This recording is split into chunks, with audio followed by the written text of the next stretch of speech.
And we are live one more time. Let's do this.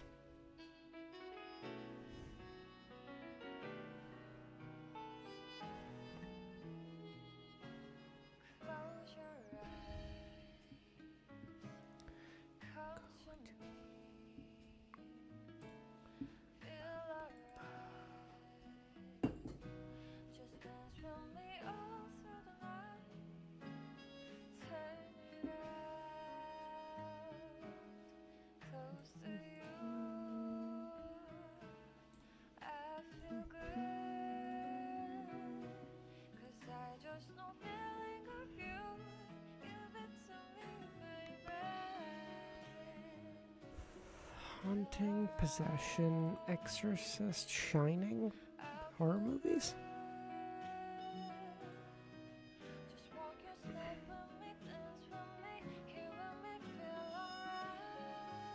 Interesting. Okay, not bad.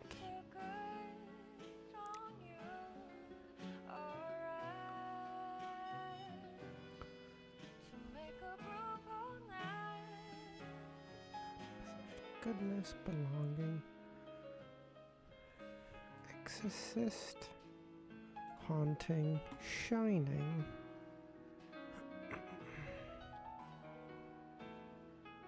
Belonging, Nose, Possession, Apple, Card, Effect. Wow, but sure there's another horror movie here, but I don't watch them, so no cigar.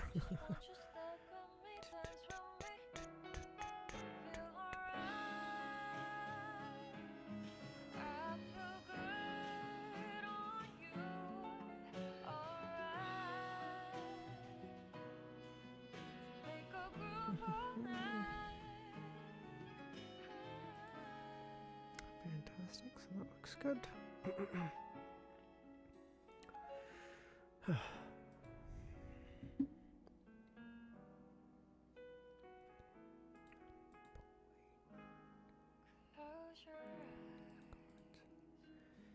Good.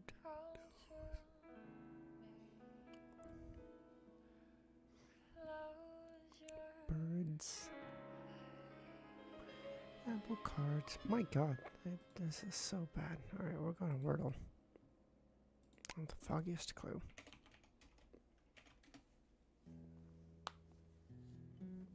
Interesting.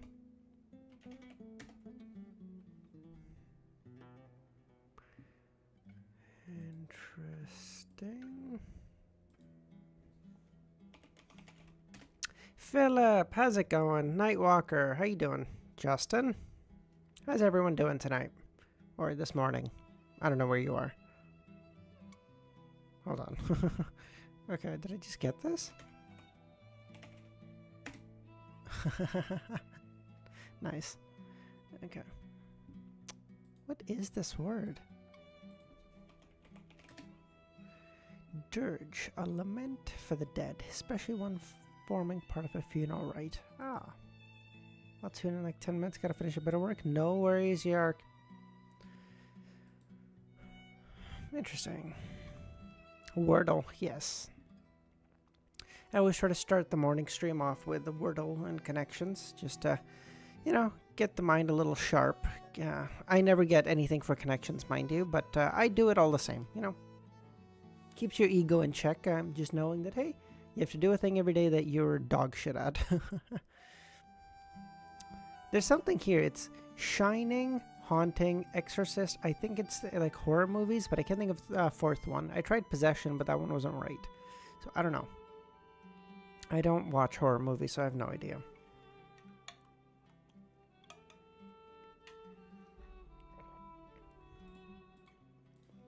Goodness, good.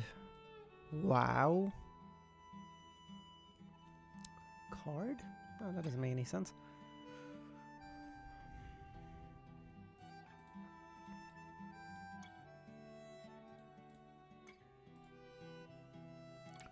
Card, wow, nose. Nose. Card. Apple.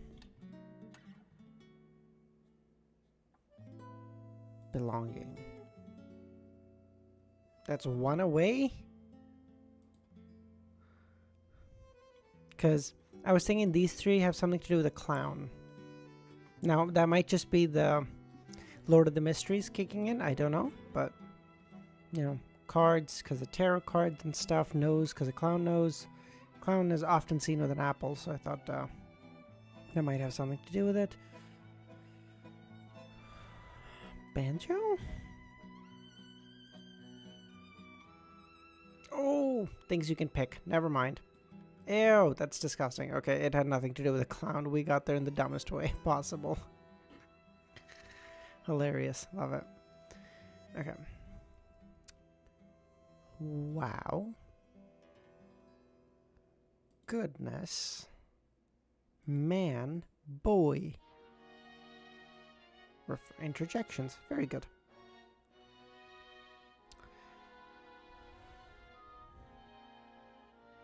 Damn, my hand's tired. What were you doing before this, Romero? Damn.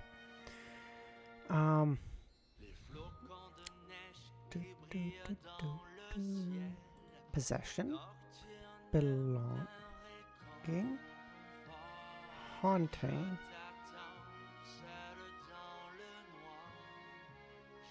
Okay, I don't know. Because again, I'm thinking like possession, shining, haunting, exorcist. There'd be some 9 hours of Wuthering Waves. Jesus Christ. So if I do these 4, no, not these 4, that also has to be 1 away.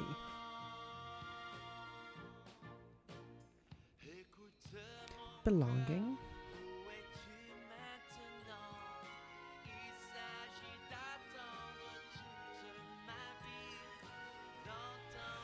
Queen, how you doing today? Grinding. Is there a new update coming, Ramiro, or just your average day-to-day stuff?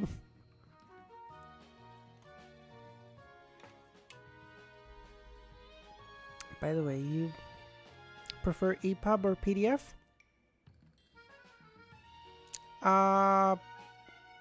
EPUB, I think, would probably be better. PDF wouldn't, I don't think would resize as I needed to, but I think EPUB might, so that's probably better. Haunting, Exorcist, Shining, good. There's a character rerun. I got the character, but I am broke. I need the weapon. Oh, I see. Okay.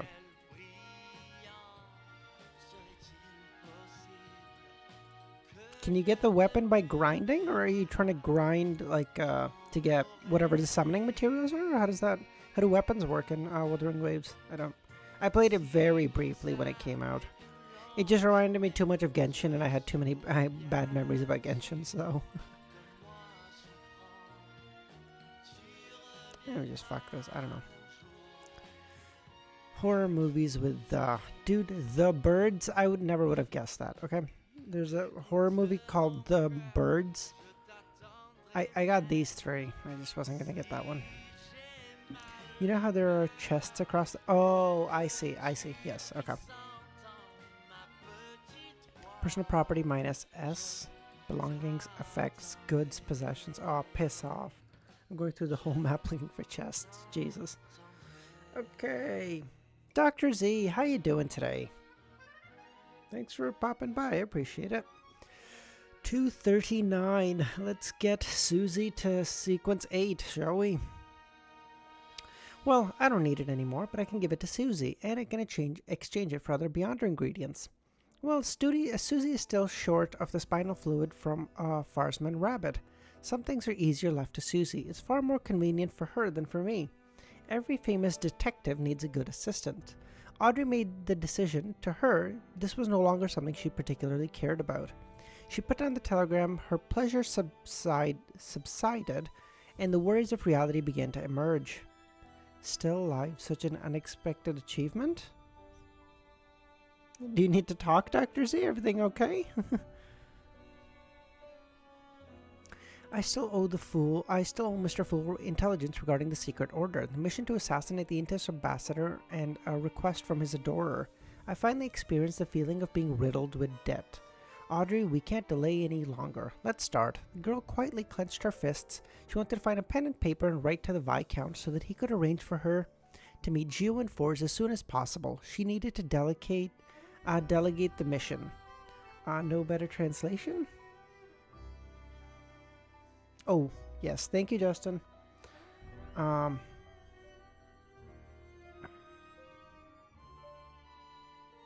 Yes, I think Ramiro will send that in a little bit. Please don't. Okay, the chat's back. Thank you. She picked up a fountain pen, dipped it in ink, and suddenly Audrey held her wrist in midair without writing. She had just thought of a crucial problem, which she knew very little about.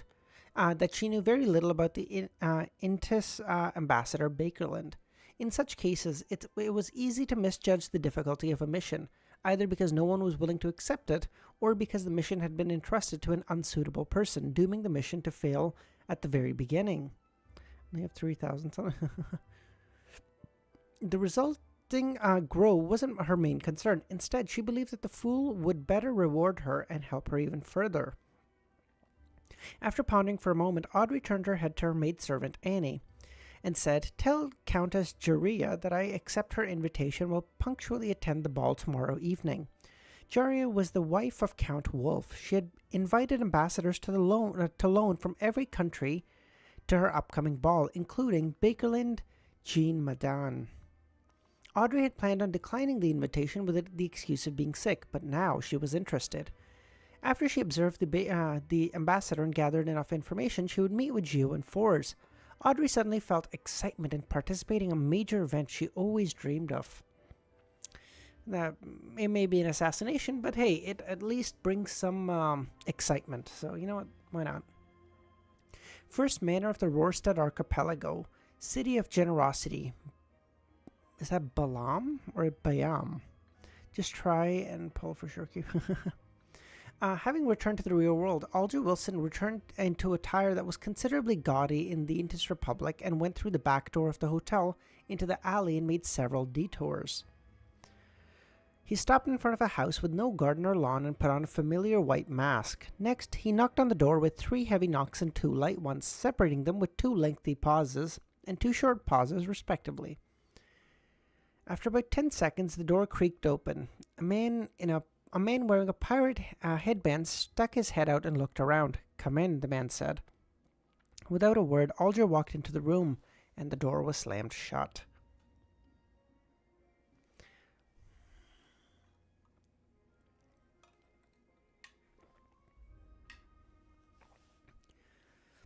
"15 Minsk Street." Klein drew the curtains open and sat down at the desk. "Devil, how's it going, man?" The information about the secret order that was given to him by the Hanged Man made him realize that his target might have certain connections to the Intis Republic. At the same time, he was reminded of the words the Hanged Man had used to describe the indigenous family: strange and terrifying. The Beyonders who snuck into my room last night to read the information and leave me a warning was indeed strange. The sequence pathway that the indigenous family has in their control is the Seer pathway, which the secret order also possesses.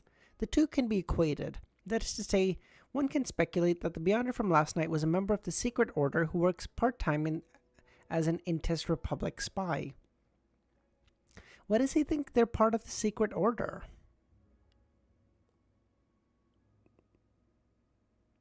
Oh, because we know the secret order is involved with the Intis. I see. Alaiola, how's it going today?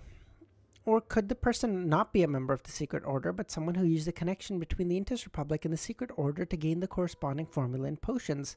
Klein began to boldly assume as he carefully tried to verify. This can explain my clown's premonition ability didn't trigger when the strange threadworm intruded. This is the suppression effect of a Beyonder from a higher sequence of the same pathway. Of course, it's also possible that the iron-black threadworm posed no concrete threat to me.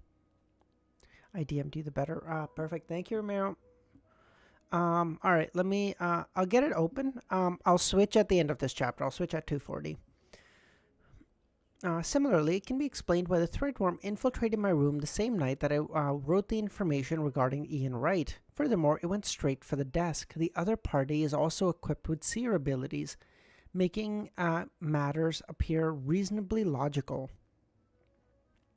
After repeatedly verifying his speculation, Klein felt that his guess was close to the truth.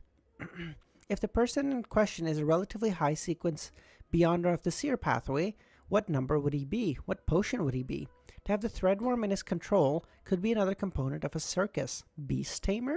Klein shook his head in a self-deprecating manner while he amused. Interesting. Okay. Perhaps my subsequent potion formula will be obtained from him. Is this the true meaning of the revelation I obtained from my former divination? Backland really is the land of hope. Klein muttered a few words to himself and began to consider what to do next. He had entrusted the task of assassinating the Intis ambassador to put an end to all latent dangers. He had to avoid suspicion, but he didn't have the ability needed to do so. After Ian Wright's whereabouts were revealed to both sides, he was confident that the ambassador wouldn't have time to exact revenge on him in the near future.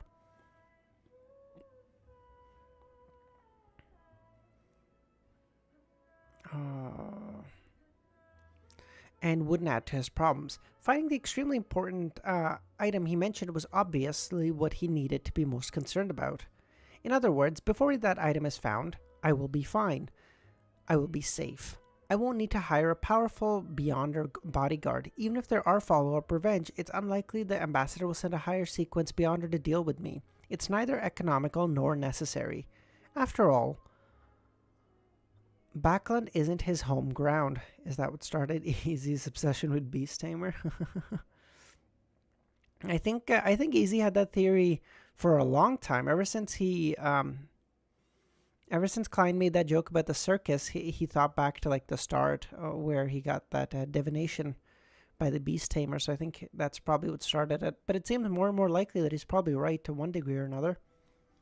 The highest possibility is that he would still get the Beyonder who sent the iron black threadworm to infiltrate my room last night. He would at least be at a sequence 7. Or perhaps even a sequence 6 or 5. He had the strength required and is familiar with the situation. When the time comes, I need to hire a bodyguard according to this standard. I hope that before then, the ambassador will never be able to issue such an order. Klein looked out the window at the fog, which finally dissipated, seemingly in a daze. He decided to continue over to Braveheart Bar for tonight. Firstly, this was to come into contact with other Beyonders through Casper's so as to choose a suitable bodyguard. Secondly, he could find an opportunity to sell Merceau's Beyonder characteristic, gather some funds, and see if anyone was selling any powerful mystic items to enhance his strength. That was the plan that would never go out of date. After confirming his plan, Klein pretended to leisurely read the newspaper. He waited until the sky turned black before slowly getting up and making himself tomato oxtail soup. After eating and drinking to his heart's content, he drew the bedroom curtain as usual and decided not to open them tonight. Then, summoning himself and responding to himself, he turned into a unique spirit body, bringing back Azek's copper whistle, Merceau's Beyonder characteristic, the self-made charms, and all sorts of materials, and the tarot cards to the real world, leaving behind only a few items such as the bloodied contract. After doing all this and equipping the corresponding items, Klein's strength returned to its peak, and he was once again half an expert in mysticism. He straightened his collar, took his hat and cane, and left Minsk Street. The Iron Gate Street, inside Braveheart Bar. This reminds me of there was a book series I read when I was a lot younger. I think it was Steelheart. Not Braveheart, but I think it was Steelheart.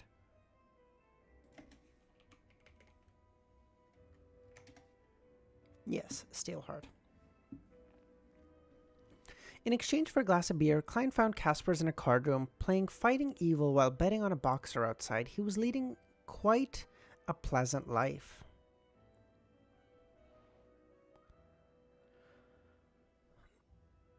The familiar surroundings reminded Klein of the last time he met Merrick playing poker with more than 10 corpses. He was suddenly glad that he hadn't brought Azek's copper whistle with him. If I carried Azek's copper whistle, I think that dozen or so of his zombies would mutiny on the spot and come to entertain me warmly. I wonder what kind of expression he would have. Klein stood by the door, nodding at Casper Callanan to indicate his intention. Casper's covered his card and swore. He got up, walked to the door, and said in a low voice, "I'll take you to a place where the people, although they aren't as good as Merrick, are pretty strong. As for whether or not you can make the deal, it has nothing to do with me. I have to warn you in advance, you are not to anger them, or you may not see the sun tomorrow. Of course, it's not easy to see the sun in Backland after September. Do I need to pay you? £2, please. I can buy a revolver at the weapons store for that kind of money. Although they set up the price for at more than £3, he basically haggled it down to around 2. Klein grumbled and gave Casper's 2 £1 note. Is he taking him to Mr. A? Yes, Justin, I saw. I'm going to switch over at the end of this chapter. I just don't like doing it midway through. Casper turned his head to the fellow players to inform them that he was leaving. Hobbling along, he led Klein to the bar's kitchen, and from there entered the back alley and circled around their darkened house. I think it's going to be the whole thing with Mr. A. He took out an iron mask, and that would only cover half a face, handed it to Klein, and chuckled, "Just pretend you bought this for £2. I can buy a lot more for £2. Klein wore the mask and deliberately messed up his hair. Just to find out about the EBS, you can get plenty of sun. Yeah, you'll get the sun on your fucking body and just disintegrate. Seeing that he was ready, Casper knocked on the door rhythmically. 7 or 8 seconds later, a small wooden board on the door was suddenly pulled, revealing a pair of brown eyes. After a moment of scrutiny, Klein finally saw the door open. A man wearing an iron mask stood there and handed Klein a hooded robe. It's the place with Mr. A. I see. Next time, remember to tell me in advance. He closed the door, turned, and led Klein through the darkened living room in the activity room. There was a candle burning on the coffee table, and the room was dimly lit. There were about 10 people sitting on the sofas and chairs around the coffee table. They were all wearing hooded robes and iron masks. After putting on the long robe, Klein quietly found a chair in the corner and sat down. He heard a fat-faced man complain. Recently, there's been a group of wild beasts in the sewers that have gnawed away at a lot of the herbs I grew. They're very smart and didn't touch the poisonous ones. I need someone to help clean them up. You know this isn't my specialty. I'm only good at concocting medicines and treating illnesses. Interesting. Is there a chance Klein runs into Audrey in the real world? But I feel like as a spectator or as a telepathist, she might be able to tell, so he's got to avoid that. Sorry, let me get the new one pulled up. 1 second. Thank you, Ramiro. I should have done this before. Oh, for fuck's sakes, hold on. Nope, hold on. Oh, for fuck's sakes. Alright. Sorry, give me 1 second.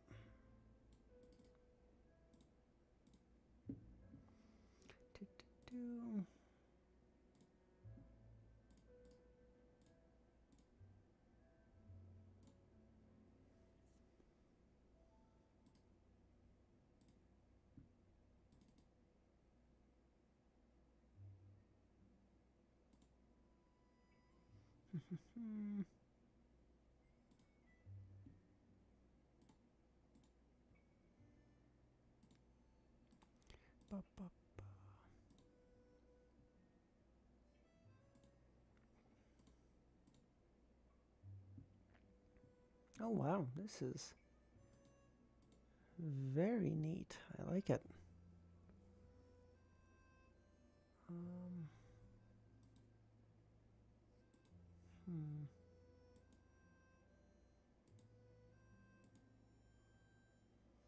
Wow, this is very cool. It's the way it's set up, it's very nice. I like it.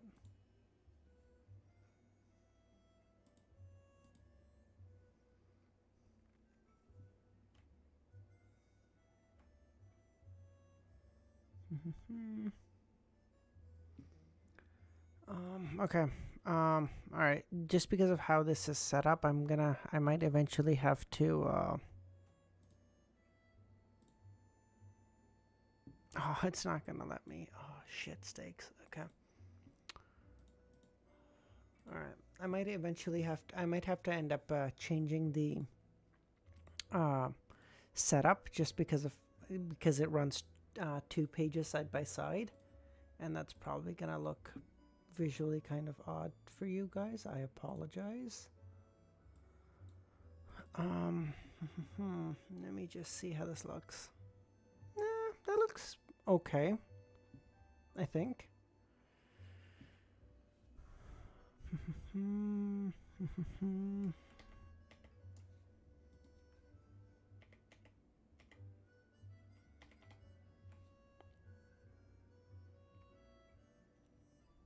Okay. Dark. Oh, is there dark mode on this, or do I need to? I guess I can probably just run it through this. Wait, no, that doesn't work. Shit, that looks disgusting. Oh god, that sucks. That's... The light is killing me. My eyes, they burn. Right. Oh, are you guys like this? Okay. No, because that's gonna do that. That's fine. Okay, this is fine. Okay. We'll run it like this then. At least for the moment. Yeah, there's not... Okay. I'll try to figure something out on the side later. Good at concocting medicine, treating illnesses, and growing quite a few medicinal herbs in the sewers. Is he an apothecary? I wonder if he's a member of the Life School of Thought, or a believer of the Mother Earth. Of course, it's more likely for him to be unaffiliated. Klein listened thoughtfully, but didn't speak out carelessly. In the Lone Kingdom, due to the Church of Storm rejecting the EBS and the God of Knowledge, while the Church of Evernight and the Church of God of Combat were irreconcilable. Yes, thank you, Romero. Very much so.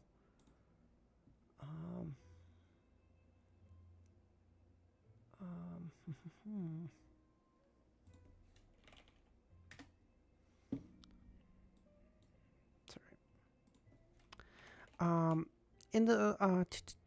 As a result of this, among the foreign religions, only the Church of Mother Earth had obtained the right to preach, but under the tacit suppression of the three churches.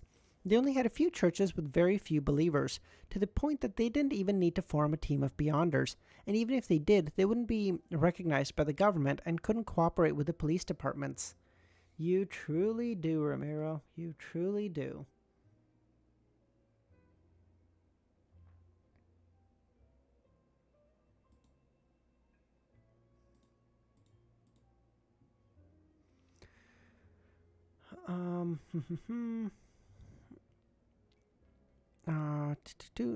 They would be considered as vigilantes. Okay. Okay, let me finish this chapter, and then I might take like a 2-minute break. I'm gonna try to see if I can open this in a different way to make this look a little better. Okay.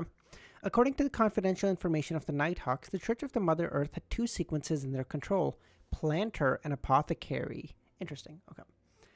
All right, more lore dumps. Hold on.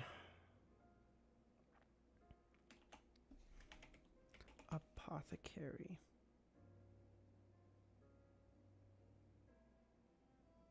Wait. Hold on. So then the School Life of Thought. Wait. Oh, that's the Church of Mother Earth. Sorry. Nope. Okay, so then the Apothecary is held by both School Life of Thought and the Mother Earth Church. Interesting. Okay, great. What's this one? In of both Church of Earth Mother and School Life of Thought. They also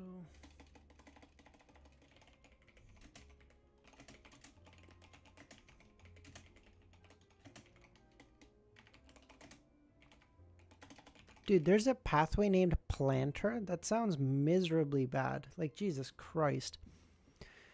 The suspected apothecary didn't have his hood on. He revealed a black mask under his a black iron mask under his face, but it only covered the part at the bridge of his nose, making the quivering fat on his cheeks appear to stand out.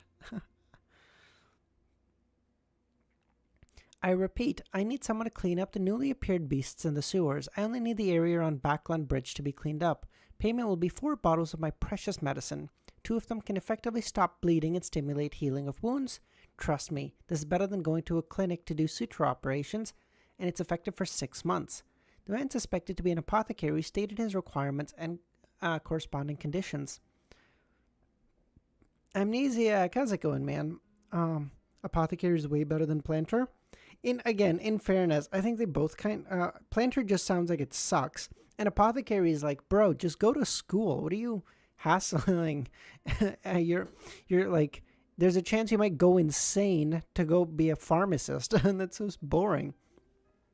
He suddenly let out a soft laugh and continued to describe the case. The other 2 bottles can last 1.5 months and can allow a man to fight the urge from back when he was 16 or 17 years old and became a beyonder on the bed. If you know what I mean. Even if it exceeds the use-by date, it can still produce effects. I'd be a planter for weed. But it will also spread throughout the body. The user will become... Those cabbages are no joke. True. Do you think Matt Damon's character in The Martian was a planter beyonder? Abnormally violent, and their strength, speed, and agility will greatly increase before exhaustion kicks in half an hour later. What does he look like those old military doctors who plastered their tiny advertisements everywhere? And shamelessly promoting the effect of his expired drugs. Klein couldn't help but silently lampoon. Seeing the silent room after he said his piece, the suspected apothecary could only grit his teeth and said, I'll add 30 pounds on top of my 4 precious bottles of medicine. Finally, a man stood up somewhere along the periphery on the couches and stood up. I accept this commission. You should pay in advance with 2 bottles of medicine, 1 of each kind. Mr. Eye of Wisdom will bear witness. Mr. Eye of Wisdom? Interesting. No problem, said an elder seated on a single sofa with a nod. The lines on his cheeks were deep, with skin a little shriveled, and his voice had an ancient quality to it, so Klein judged him to be an elderly gentleman. All right, the suspected apothecary heaved. After conclusion of this transaction, the gathering seemed to turn more lively. Soon, a person with her face completely covered by a hood said, I want to sell 2 weapons. What do you think of the name Eye of Wisdom? It makes me think of the True Creator. That eye thing. I can't think of anything beyond that. Okay. Apothecary is better, but the planter allows for more experiments. After the conclusion of the transaction, the gathering seemed to turn more lively. Soon, a woman with her face completely covered said, I want to sell 2 weapons. Sorry, I might have already read that. I'm telling you, stay away from Ramiro. Okay, I guess it has nothing to do with him. Never mind.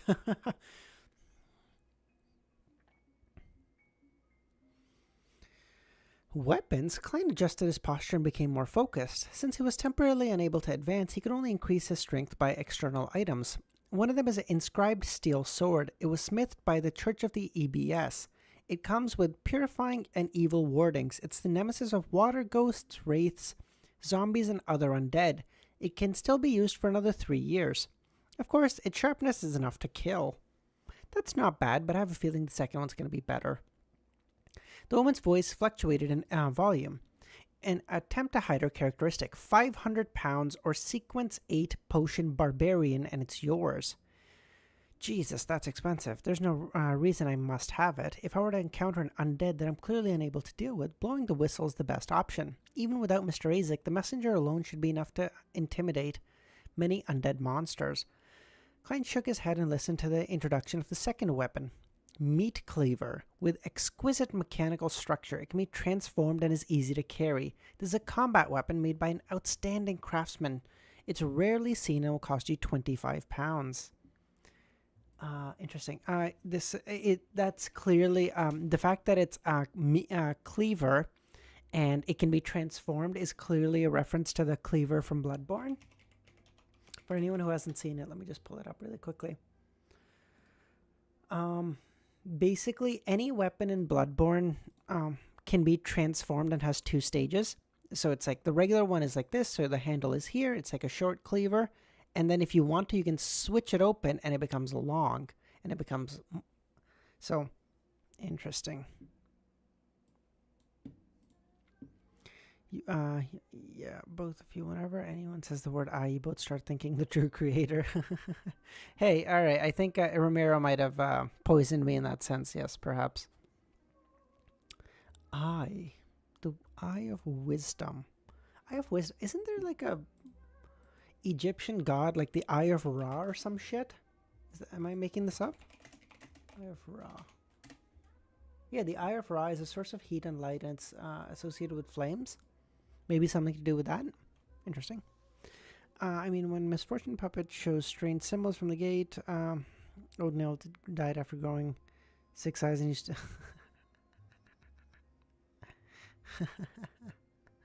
Okay. You know what, Dr. Z? Touche. Yes, you're right. I should have thought of that. You're right. Yes. Okay. Okay. The Hidden Sage, maybe. There sure is a huge difference in pricing between weapons with Beyonder effects and those without. Klein watched from the sidelines until the steel sword was bought by a sullen gentleman in another corner. The meat cleaver became a part of Mr. Eye of Wisdom's collection. There were successes and failures in a few deals that followed. The only thing that tempted Klein was a fortune accessory, a Beyonder item that could make a person's luck with fortune rise for 3 months, but that wasn't his main goal and the price wasn't that great.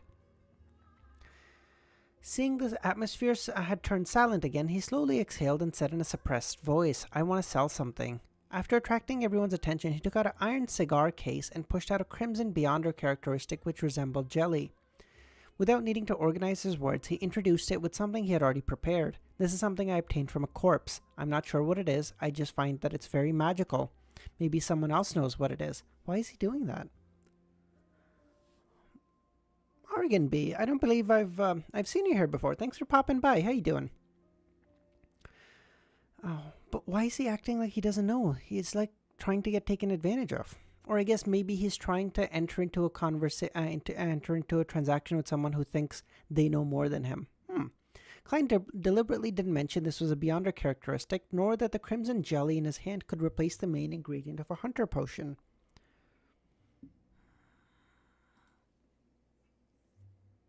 This involved the law of Beyonder characteristic indestructibility, and he didn't want to benefit the members of the Beyonder gathering with this knowledge. In addition to this, Klein had the intention of probing to see if anyone knew that law. Such a person would definitely be stronger than the rest, and perhaps someone with a powerful background, making them a suitable bodyguard. Dude, who cares about bodyguard? Get the money, bro. You're poor. At the same time, he continued to disguise himself as an ordinary person who didn't know much about the Beyonder community. Although the members of the gathering couldn't see his appearance through the mask, Casper's Cullinan knew what he looked like, and few people in the room probably knew Casper's. Being careful and prudent were 2 things Klein had emphasized to himself before leaving home today. Poverty shaming? I'm not shaming him. That's like saying if he doesn't get a bodyguard, he will be both poor and... Well, Dr. Z, in fairness, you can't be poor and dead. Being poor or rich is a byproduct of existing. So really, if that happens, he's not poor anymore.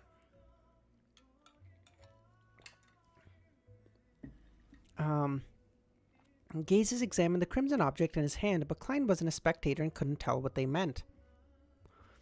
After more than 10 seconds, no one spoke. The room was as quiet as a cemetery.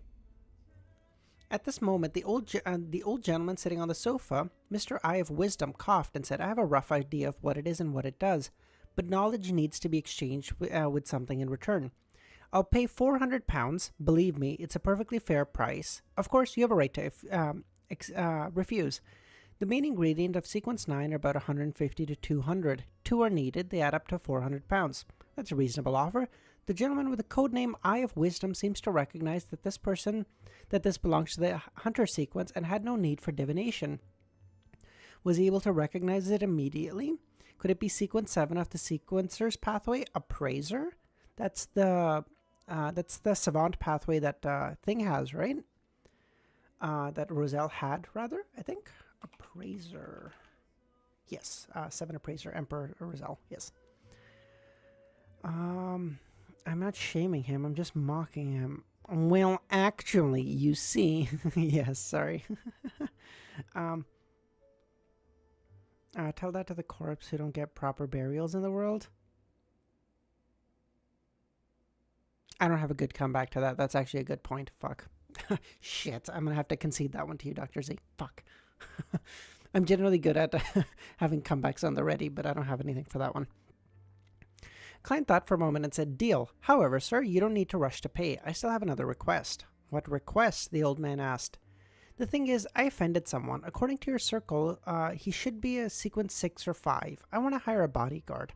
"Sequence 6 or 5? Why don't you just die quietly? If you reach that level, why would we be attending such a small gathering?" the suspected apothecary blurted out.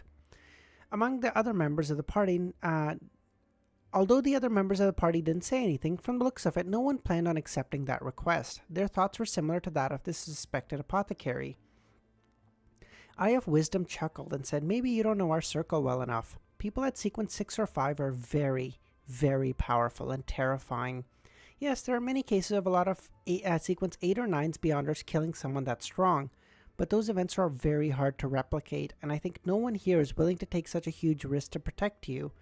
If you're certain that the other party's only sequence 6 and doesn't have any mythical items, there might be someone who wants to accept this challenge and who wants to accept the challenge this mission entails." "Well, I'm not sure. Then I'll try to save myself. What can I get for 400 pounds? The mystical item you were talking about." "Believe me, a mystical item worth 400 pounds certainly won't be able to deal with your enemy, and will even bring you more danger. I suggest you apologize to him, sincerely apologize, and perhaps 400 pounds will be enough to buy his understanding." Holy shit. Jeez, in some religions you burn fake money for your ancestors so that they can buy things in the afterlife? Fake money? The only equivalent I can think of too for that, Loyola, is like when in ancient Egypt they believed that like you needed money and stuff in the afterlife. That's why like pharaohs were buried with like shit tons of gold, and like there's a fucking pharaoh who was buried with like a boat or some shit because he was like, "Oh, I can use it in the river Styx." Paper, clothes, and furniture too. Interesting.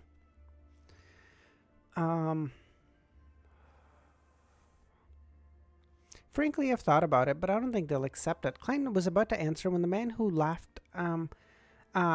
had accepted the task of cleaning the sewer suddenly laughed. "Maybe you can try your luck. I have a mystical item here that I can sell you for 400 pounds. Klein really is in a shitty position."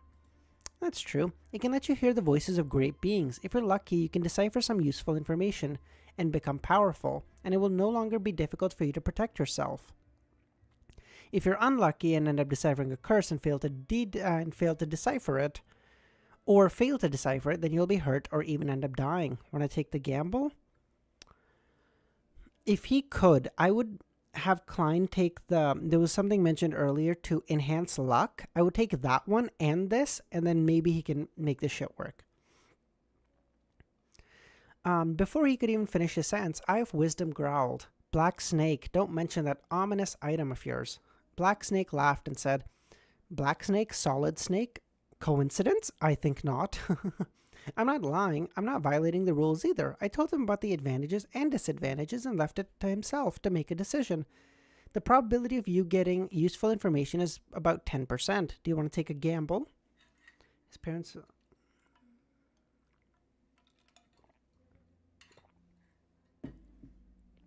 Oh, interesting. If you don't mind me asking, Loyola, where are you from? You don't have to answer, of course, but if you don't mind. "The Russian roulette of the Beyonder world. Hearing the voice of great beings. Is this the Aurora Order's listener? An item left behind after a listener lost control. Better odds than gacha? Yeah, 3%. That's true. But in gacha games, you keep pulling. Yeah, you keep pulling on this thing, you fucking die."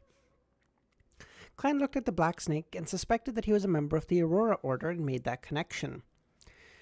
"Perhaps I can bet on it. No, I can't call it a bet because I'll bring the item into the world above the Great Fog before using it. I can already bring real objects there. This way I can avoid most of the danger. This is the only item left behind by a Sequence 8 Beyonder. The corresponding benefit might not be that good. 400 pounds isn't cheap. As his thoughts raced, Klein nodded and solemnly said, "Deal. Vietnam. Ah, interesting. Thank you." Okay. All right. Give me 2 minutes. I'm still gonna be here. I'm just gonna try to. Sorry, not that one. Sorry. I'm just gonna try and get open this somewhere else so that it works better. Give me 1 second.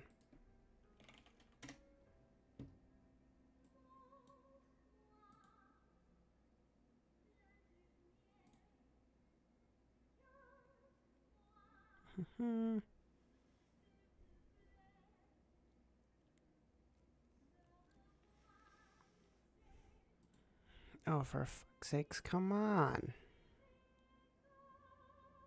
You're kidding, right?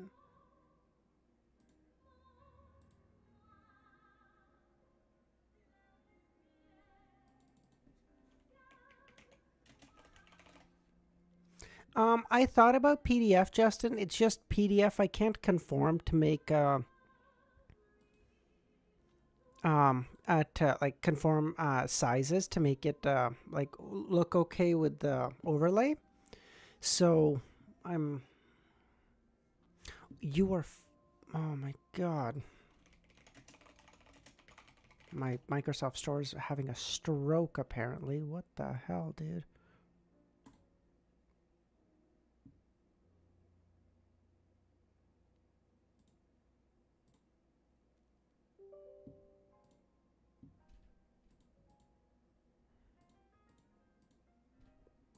Yeah, that's fine. That's fine. That's fine. Funerals are not that. Finish. Thank you. Add book.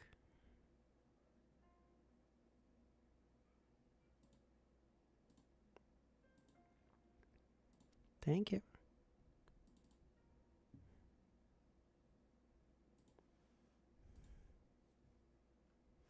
Oh wow. That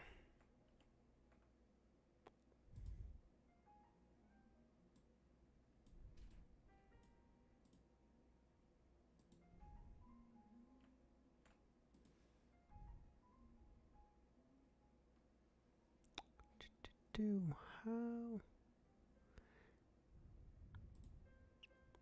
night. That's good.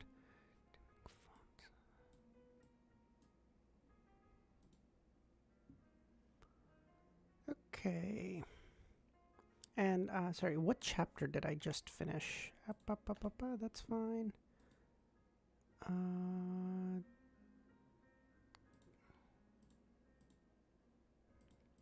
I just finished I just finished 240, so I'm at 241. Thank you.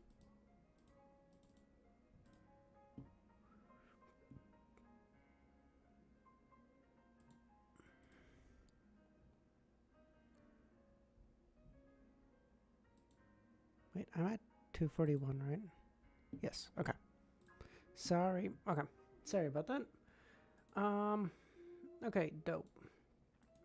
I wish there was a way to make it single page instead of double. I don't know why it's like this.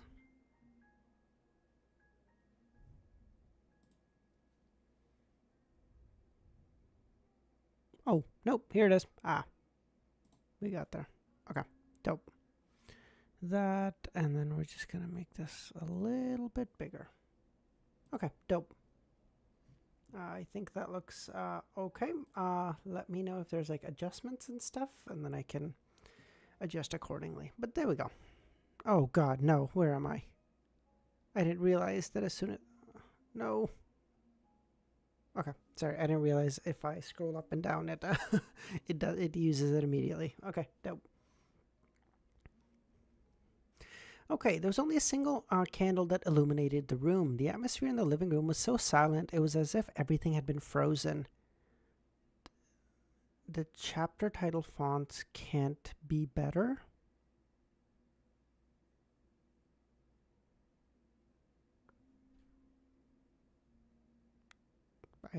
They look pretty good, yes.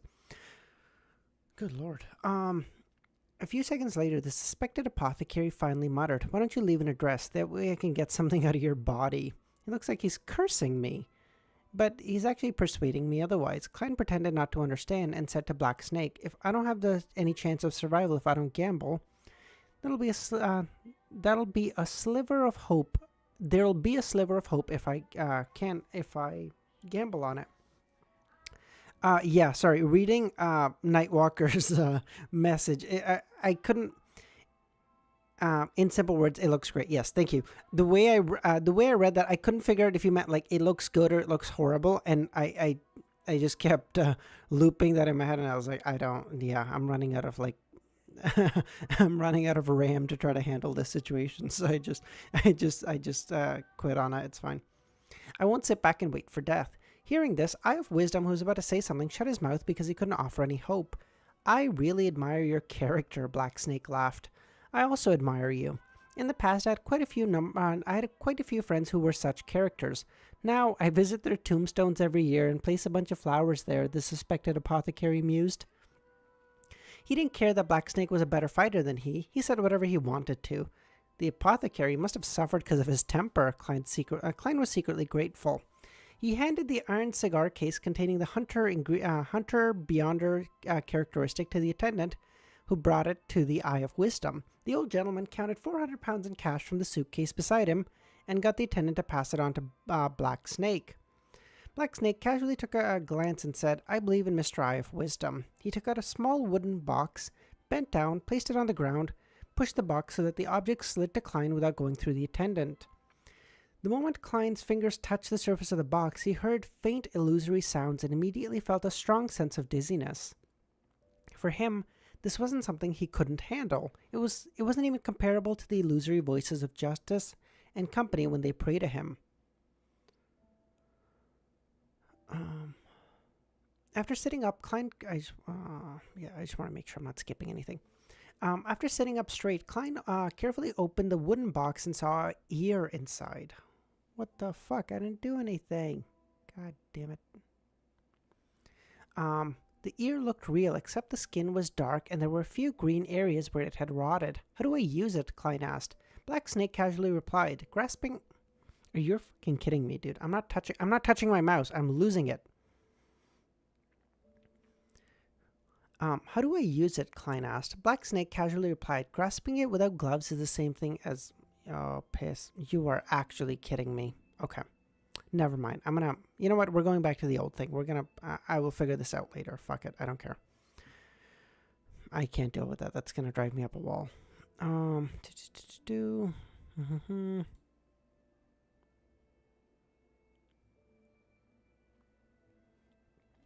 Grasping it without gloves is the same as not using it. You'd better go home and try it when you're alone.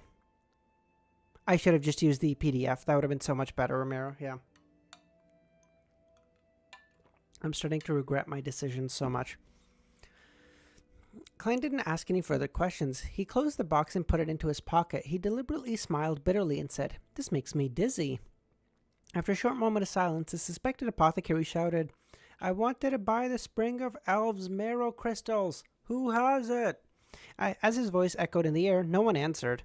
Seriously, there's no answer every time this is asked. Maybe you should book a cruise to Sonia Island, Eye of Wisdom quipped. The Spring of the Elves was also known as Sonia Golden Springs, and no one could tell its name where it came from. The Spring of the Elves was a commonly seen liquid and was an object with rich spirituality. However, the marrow crystals were considered beyond ingredients and not easily purchasable. After that, there were a few failed transactions at the gathering. Eye of Wisdom clapped his hands and said, "Let's end it here today. According to the conversation, we leave one by one, each separated by 3 minutes. According to convention, sorry. Leaving one by one, each separated by 3 minutes. It's to prevent gathering members from being tailed and robbed." When Klein received the signal from Eye of Wisdom, he stood up, guided by the attendant, left the activity room, and went to the door. He took off his hooded robe and handed it back to the attendant before following the path of his memories back to the back door of the Brave Heart bar. Okay, in that one sentence, it's 1, 2, 3 backs. What the hell? He removed his iron mask and walked through the kitchen to see Casper standing outside the card room, over the barking dogs and clamoring of people. I'm delighted you came back. The red-nosed elder heaved a sigh of relief. The nasty wounds on his face seemingly trembled. I don't know why, but I always think of elf bathwater when I hear Springafell. Klein leaned over and said in a low voice, "Are there such gatherings in the future? It seems like you didn't get what you wanted." "Holy Lord of Storm, I don't think you should continue wasting your time." Casper scanned the customer he felt worried for. "Maybe it'll take a few days. I don't know the detail. Let's see if you can make it in time." "Is Merrick here?" Klein nodded and asked. "You're still trying to convince him." "No, it'll only anger him." Casper warned him in a deep voice. "He's in the card room behind you." No, I'm not going to convince him. I'm trying to stay as far away from him as possible so the zombies won't go to mutiny." He touched his AZIC copper whistle in his pocket. "I understand." He left the Braveheart bar at once, went to the one-bedroom apartment in the Eastborough to relieve himself before returning to Minsk Street. See, like even that's such a tiny thing that could have easily been omitted and take away nothing from the story. Like, he went to the Eastborough to relieve himself before returning to Minsk Street. That could have been omitted, and it could have just said he returned to 15 Minsk Street. But it's like these little itty-bitty things that make the world feel, and Klein's story feels so fleshed out. It feels so complete. Inside the card room, Merrick had gone all in and confidently flipped his cards. He had 3 kings and a pair of 9s, and the zombie opposite him had a pair of 6s and an 8. Yeah, it was the girl with pink hair. Fuck. Shit, what's her name? Oh, someone knows this. Suddenly, the zombie took the initiative to reveal its hidden card, a pair of 6s. Belle Delphine, yes. This round, a one with 4 6s. Milos! Buddy, you said you were going to be 10 minutes late. What happened? Or no, you didn't even say that. You said I'm finally going to be here for one. Hold on.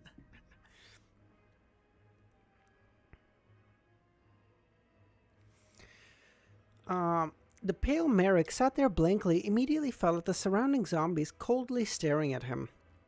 A few minutes later, he staggered out of the card room and on shaky feet and almost collapsed at the door while his usual entourage inside the room fell to the ground.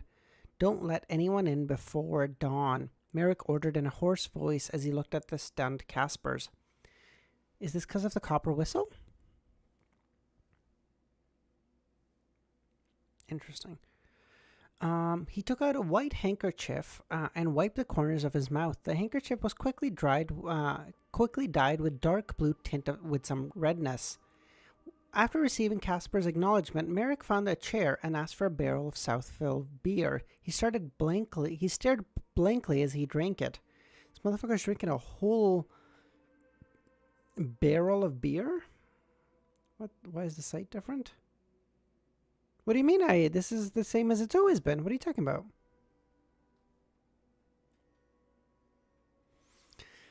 At 15 Minsk Street, Klein followed his usual routine of washing up and returning to his room before he drew the curtains.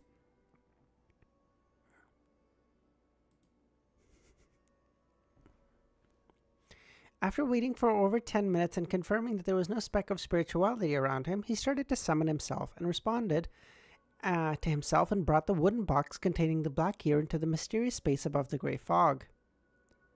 One should have insane skills to win against zombies in poker. I mean, they have poker face. I mean, maybe, but I would also assume their intelligence would take a stern hit from the fact that they're fucking dead. Nagito, how's it going, man? How was your lessons? Class. After waiting for over 10 minutes and confirming there was no specks of spirituality around, he started to summon himself. He responded to himself and brought the wooden box containing the black gear into the mysterious space above the gray fog. They're brain dead. Weirdly enough, still the wrong there, Ramiro.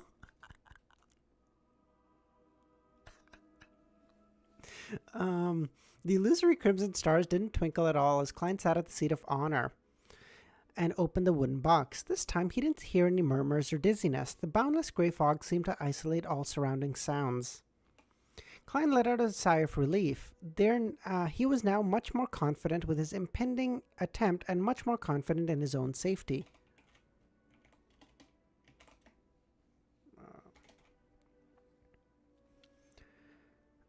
Without a thought, he blocked his own hearing and performed a few experiments to confirm the effects. That's right, Klein nodded in satisfaction, reached out and grabbed the black ear with signs of rot. He felt its coldness and slipperiness, but he didn't hear the voice of the great being that was described by the black snake. Completely isolated, this won't do. It's impossible to use it alone, Klein muttered, puzzled as he thought of the methods he could use to stimulate an effect. After a dozen or so seconds, he conjured a pen and paper, intending to emulate the process he used to spy on the EBS previously. Ramiro, might I suggest? I don't know if it's part of your college entrance exam, but I would suggest less Wuthering Waves, more English lessons. It might come in handy, brother. The teacher crouched out on us and beat the. Didn't do a thing, but. I hope you don't mean physically, Nagitsu. Jeez. I hope you mean he was just losing his shit. That time I looked directly at the eternal blazing sun through the use of divine blood. This time I'm only using the remains left behind by a listener, so it won't be that dangerous. Klein wrote a divination statement without hesitation. The origin of this item. Physically? Fuck, what?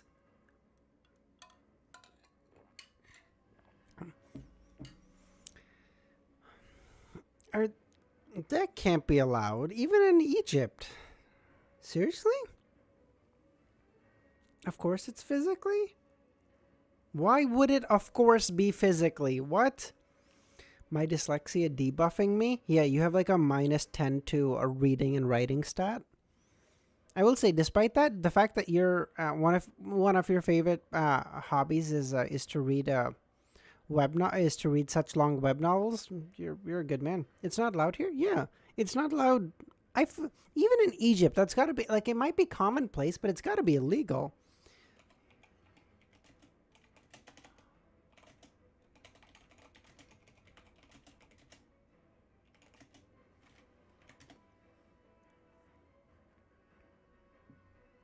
Wait, hold on. Corporal punishment of children is still lawful. What? No, it's oh my god, it's legal. I'm not reading and just not reading and writing, it's just spelling. Oh, really? Like, you can read okay and it doesn't affect you, but like when you're spelling stuff out, it's interesting. It's it kicks in, and that's interesting. Teachers off sometimes even use wooden. I assume you mean like wooden sticks. It's illegal in many places. That's wild. Okay, I didn't know that. That's wild. Okay.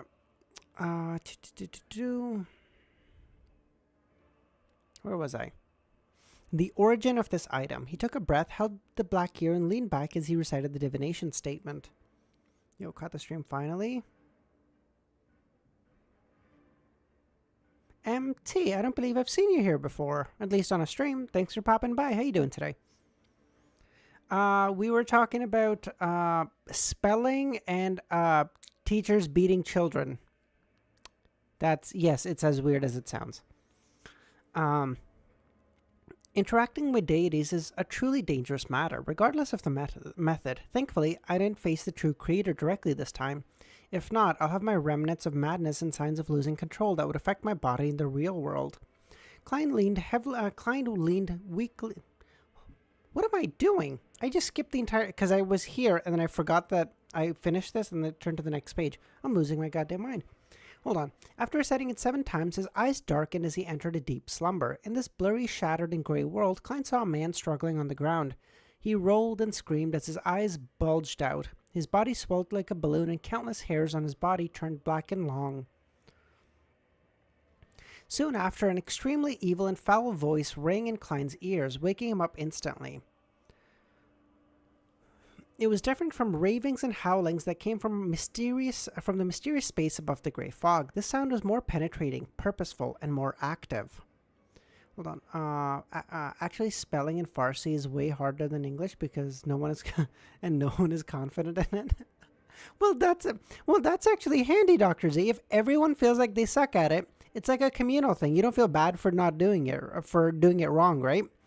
But in English, where there's like such stern like rules on spelling and stuff, and you get it wrong, you feel like you're the only one. I used to have problems with it when I was younger too. Did I have a voice crack?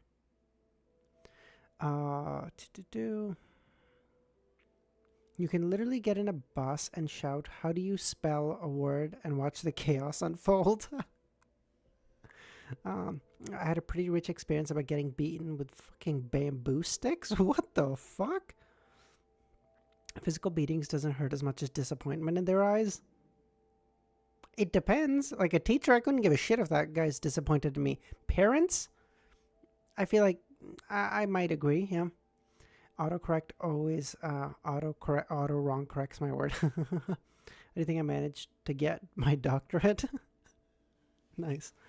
It was Klein covered his ears and isolated any fallout, but the voice echoed in his head all the same. He saw his vessels and veins bulge out as if they had become thick, squirming, venomous snakes. His blood vessels burst and his veins broke off from his body, spreading out into slippery tentacles filled with sinister patterns. The grey fog slightly swayed, making the giant's palace look like it was about to corrode.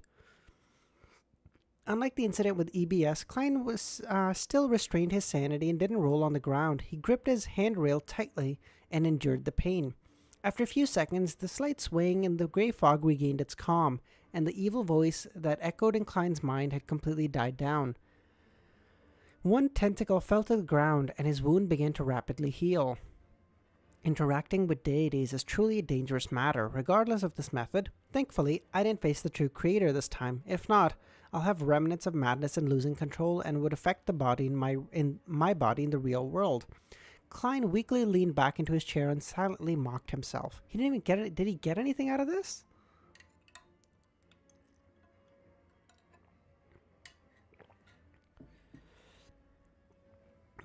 At least spanking isn't allowed here. Hold on. Your teachers can beat you, but spanking is where they draw the line? Interesting. All right.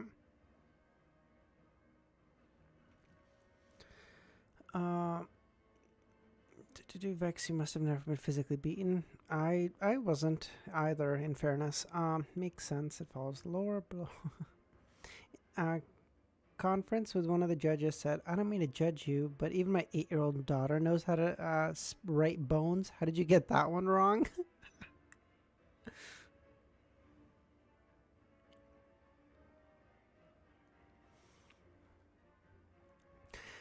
The only thing that surprised him was the true creator appeared to be slightly stronger than than EBS. Hold on. All right, that's going in the notes. True creator is stronger than EBS? According to Klein.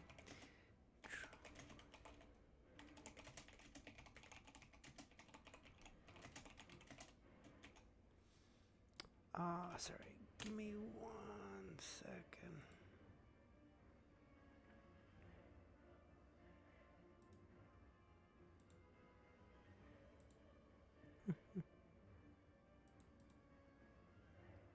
Sorry. Just writing some stuff in my notes. I apologize. Give me a second.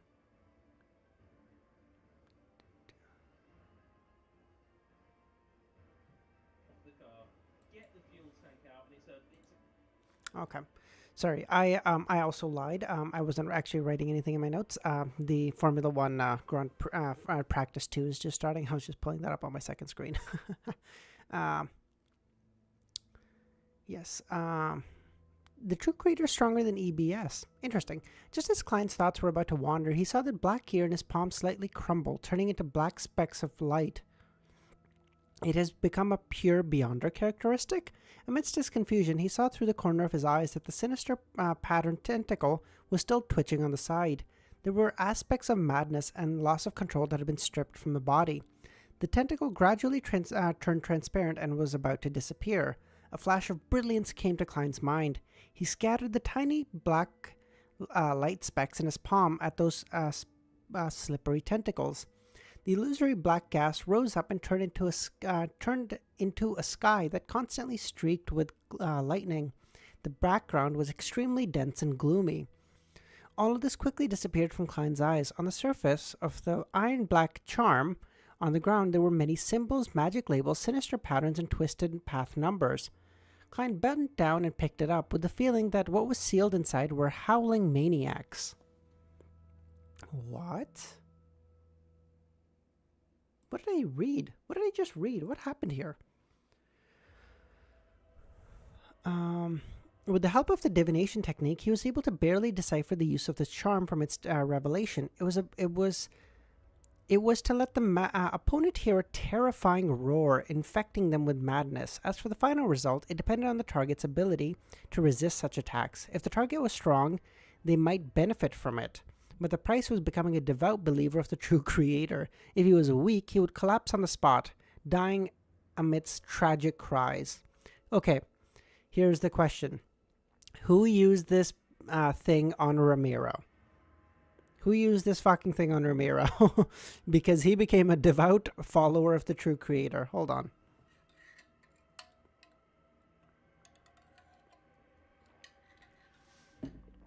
I'll call it Language of Foulness, Klein muttered, and set an incantation to activate it. Wait, what? Language of Foulness. Interesting. I was always a devotee. I don't think so, dude. I feel like you were a good boy, and then someone used that bullshit on you, and then everything hit the fan. Okay, I don't know. Just a feeling I have. Hold on. Okay. It's been about an hour. How many chapters have I gotten through now? Where did I start? 39? That's pretty good. Okay. 20 minutes in a chapter. We're doing good. Okay. See, Ramiro is so corrupted, he forgot he was corrupted. Nice, yeah. Early Tuesday morning, Klein woke up naturally and prepared 2 slices of toast, a piece of butter, a serving of bacon, and a cup of tea before leisurely reading the newspaper while having breakfast. With the terrifying Language of Foulness charm, he was much more at ease. He was no longer as tense as before. Klein finished flipping through the Backland Bulletin, picking up the Tussock Times, and saw a newspaper article on the second page. At 2 o'clock this afternoon, there was a fierce gunfight at the Red Brick Alley in Eastborough. According to the police, it is a suspected clash between 2 gangs, one of which was the notorious Smonger Gang. The Smonger Gang, Red Brick Alley in the Eastborough, a thought occurred to Klein as he left the dining table and found a map of Backland. With just a glance, he noticed the Red Brick Alley wasn't far from Bacardi Street. Furthermore, Ian Wright had previously appeared at the telegraph office on Bacardi Street. Was Red Brick Alley where Ian Wright was hiding, and the violent conflict was between the Military Special Department and the intelligence of the Intis Republic? I wonder what the result will be. Klein picked up the last piece of bacon, put it in his mouth, and chewed slowly.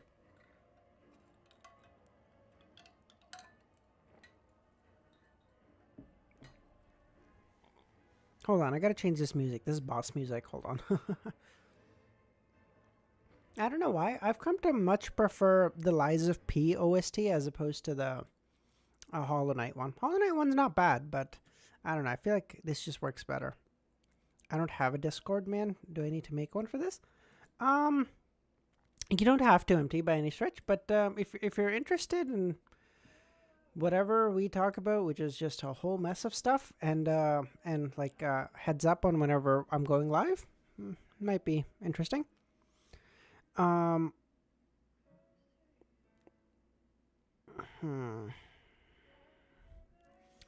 He had informed both sides of the divination the previous morning, and they had already locked onto Ian's location that very night, implying a high level of efficiency. After taking a sip of coffee, Klein put down the newspaper and fell into deep thought. Suddenly he heard the tinkling of the doorbell. Oh, by the way, does anyone know if Easy's streaming tonight? Because if not, then I might do my afternoon stream a little bit earlier and just get that done, so that way I have time to go to the gym in the afternoon. Because I've been skipping the gym so much because I'm streaming so much. Between streaming and making videos, I just don't have any time. Which is an excuse, by the way. I should make time. I should get up early, but I've just been a fat fuck who doesn't go, so I really need to go again. Who is it? Klein wiped his mouth with a napkin and headed for the door. He hasn't said anything? Okay. Could it be a new commission? For the past few days, I've been out and about because of the Intis ambassador. I wonder how many jobs and potential clients I've lost. It's such a waste of my advertising money. He said unknown because he's not home. He said if he came home, he'll do an unannounced stream. I see.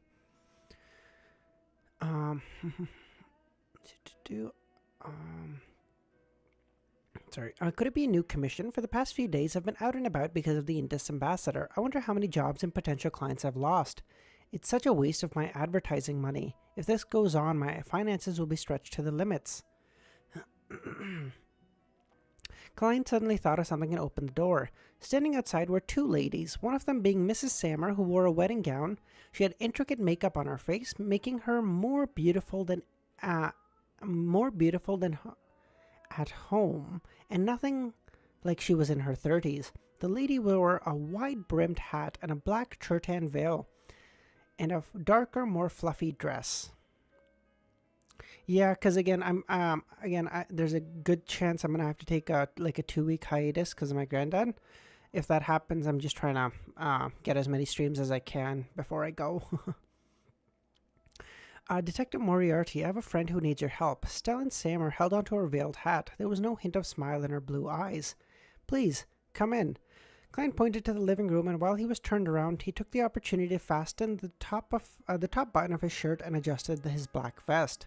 Stellan nodded slightly and, without word, led the black-veiled lady into the room. How early are we talking?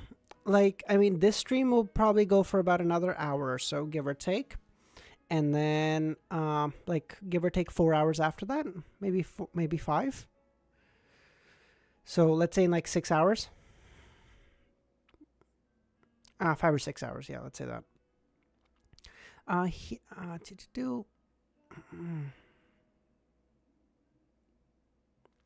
Please come in. Klein pointed to the living room, and while he was turned around, took the opportunity to fasten the top of his shirt and adjusted his black vest. Stella nodded slightly and, without another word, led the black-veiled lady into the room. She knew the place very well, and without Klein's guidance, easily found the sofa and took her seat. Klein wanted to immediately start asking, but then thought about Stellan Sammer's style of doing things, so he asked, "Coffee or tea?" In his eyes, Mrs. Sammer was a lady who pursued a high quality of life and tried to shower her superiority all the time. "There's no need." The other lady took off her hat. It's around 4 a.m. Ah, shit. Yeah, 6 hours is good for me. Yeah, it's this kind of weird kind of balancing act of trying to do it at different times when I can to make sure that hey, if someone's interested and they've never been able to catch it because of an off time, I try to make that as accessible as possible, but also trying to make it generally as accessible for as many people as possible. Okay, you know what? Then fuck it, guys. I'll just do it in the afternoon like I normally do, okay? In that case, we'll just do it in 10 hours. Fuck it. Don't even worry about it. It seems like it's fucking 4 a.m. and bullshit for everybody. What the fuck? I might be cooking with this new chapter. Good job, Devil. Good shit.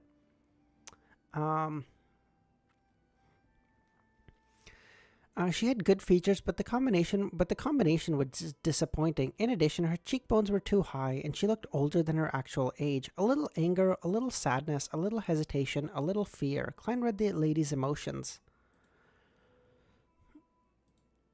Thank you for your help. I hope you won't tell anyone about this, Stellan reminded. Hearing this, Klein immediately sighed. I'm a person who upholds confidentiality, and I often get in trouble for it. In the lobby of Earl Wolf's house, men and women were dancing amid violent tunes. Audrey was carrying a glass of pale gold champagne when she accidentally bumped into the Intis Republic ambassador, Bakerlin Jean Madan.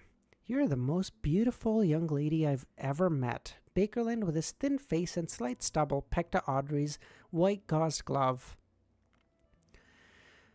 Audrey rolled her eyes and said it with a chuckle, Is this the way people from Intis talk? Yes, we are never stingy with praise for beautiful things. If it weren't for the style of the Lone Kingdom, I might have called you my angel. Old pervert, Audrey thought. The people of Lone and Intis are different indeed. That makes me think of a joke. Please, allow me to be presumptuous. Bakerlin squinted his eyes and said, After a good time with a beautiful girl, most Lone men would say, Oh dear, I'd like a cigarette. But most Intis men would say... He deliberately paused, and Audrey tilted her head, trying her best to keep her nausea in check while she looked puzzled. What would they say? Most of the men of Intis would say, Oh baby, I have to return now, and can't be discovered by my wife. Bakerlin raised his glass and laughed. What the fuck? Just casually, just casually talking about cheating on your wife. Love that. That's great. No, I'm not gonna start the extra story. Ramiro's living like a flight attendant. Talks about hard jobs turned out mod. Next stream should really have some peaks, so could you announce it very early? Okay, I promise. Okay. Okay, yeah. I'll give you guys like a 3-hour heads up.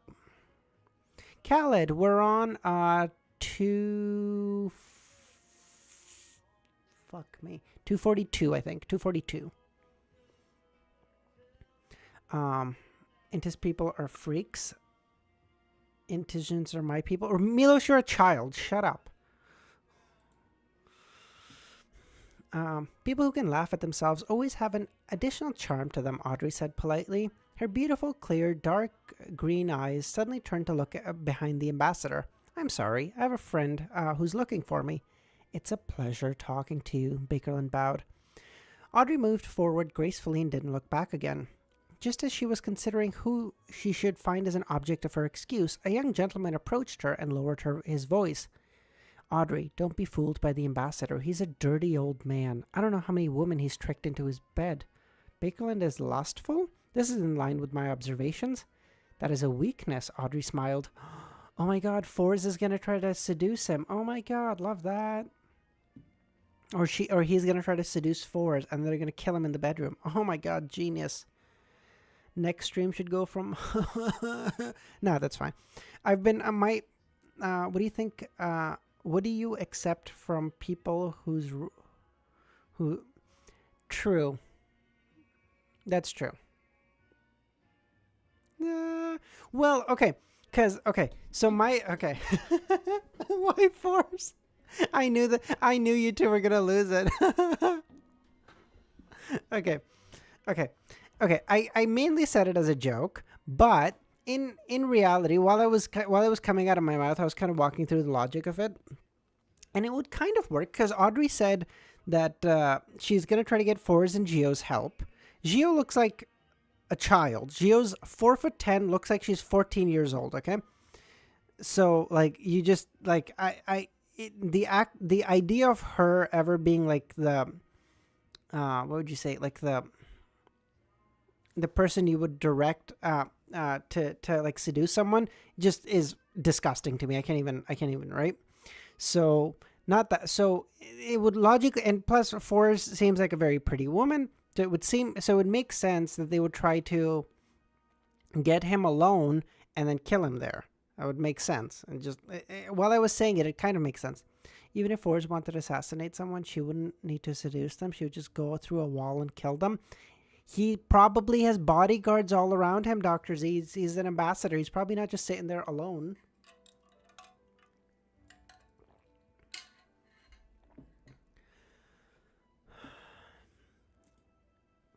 I'm not saying she has to do anything. I'm just saying she could get him alone and then they could kill her. And they could kill him. Sorry.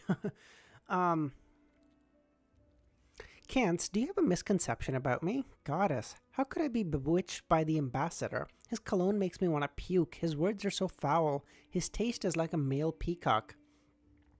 Cance was Viscount Lear has... Oh god, what is his name? Learsen's youngest son, and his family was on relatively good terms with the Hall family. According to Audrey, Cance had entered MI9 after graduating the Tingen University and become quite enigmatic. I guess their equivalent of MI6. According to her original plan was to have set up a chat with Ambassador and observe him up close before using the pretext of exasperation to get more information from Cance and his other friends about the intelligence community to learn more about him.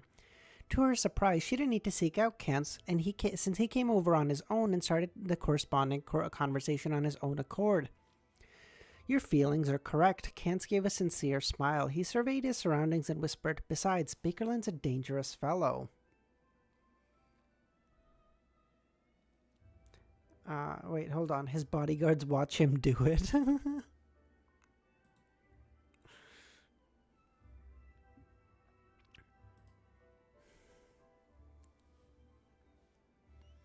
How dangerous?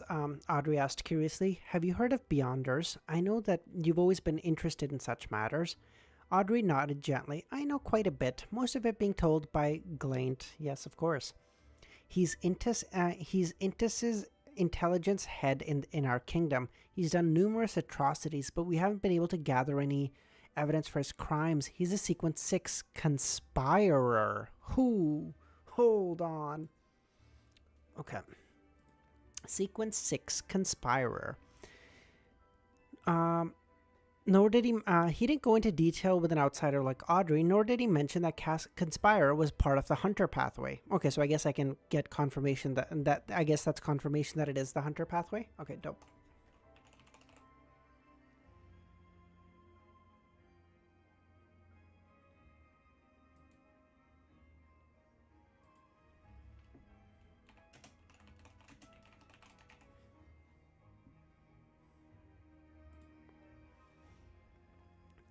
However, Audrey was already aware of this. She feigned naivete and sighed. He's really amazing. He's an assistant in the shadows. He has an assistant in the shadows. One that has perhaps already reached Sequence 5. In addition to all of that, all of the Intis agents in the kingdom are under his management. Many of them are Beyonders. Unfortunately, we only know a few of them. Don't be too happy if Bakerland praises you either. It's not what he genuinely thinks. He just wants to use this opportunity to gather more information. I don't like what you're saying. Audrey looked up at the ornate chandelier and thought for a few seconds. Is Bakerland very smart? You haven't managed to get any incriminating evidence. He truly is good at scheming, but he also has a lot of problems. He likes to chase after women and loves the feeling of romance. He takes risks and is quite radical. If it wasn't for his identity as an ambassador preventing us from taking action easily, we would have captured him long ago. Cance stroked his chin and said, however, he'll be replaced soon. Very soon. Who? Why? Audrey asked. My dear lady, this isn't something you should know. Cance adhered to the principle of confidentiality. When the ball was almost over, Audrey, who had gathered quite a bit of information, found Viscount Glaint and asked him to help her contact Gio and Fours. Just dance. It's gonna be okay. Just dance. It's what I imagine husbands were like in the 1960s. You know, back in the day when you could just be like, "Doctor, my wife, she's been quite depressed. Could you give her some meth?"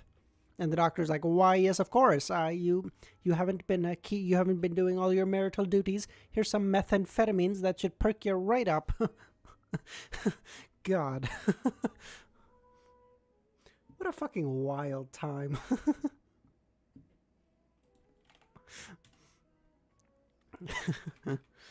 Holy shit, man.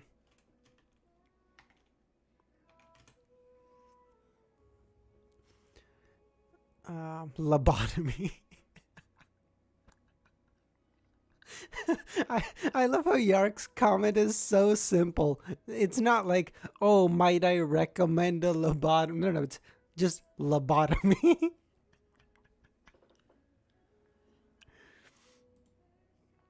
Oh my god. Oh, that's so good. Simple and effective. Catching the adulterous act. Ooh.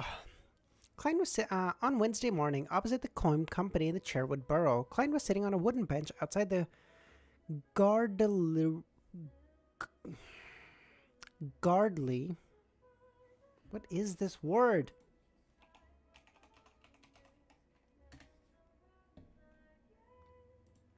Gardley, I think. Department store, clutching a paper bag containing the most famous Cindy Desi pie in the area with one hand and a cup of iced tea in the other. It's just a name? Yeah, I know, but it's hard to pronounce, okay? Shut up, God. Beside him, a tramp was curled up on one side of the bench, sleeping. 10 minutes later, the mall security guard woke him and shooed him away.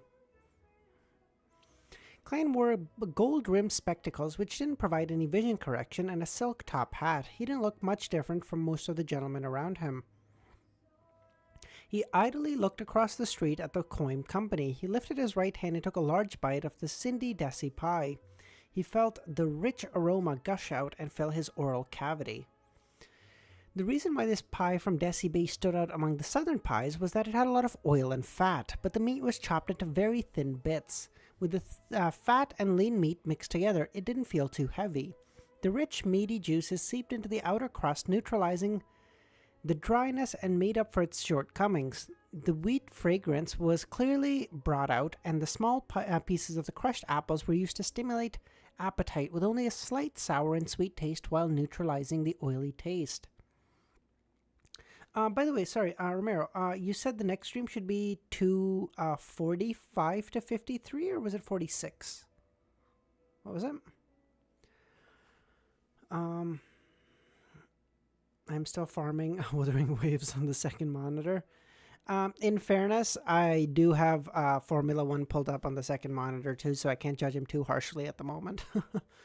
Where was I? It's okay. Although the weather isn't good and the pollution's terrible, Backlund is far superior to Tingen in many other aspects. Food of all styles can be found everywhere. There's all kinds of operas and plays.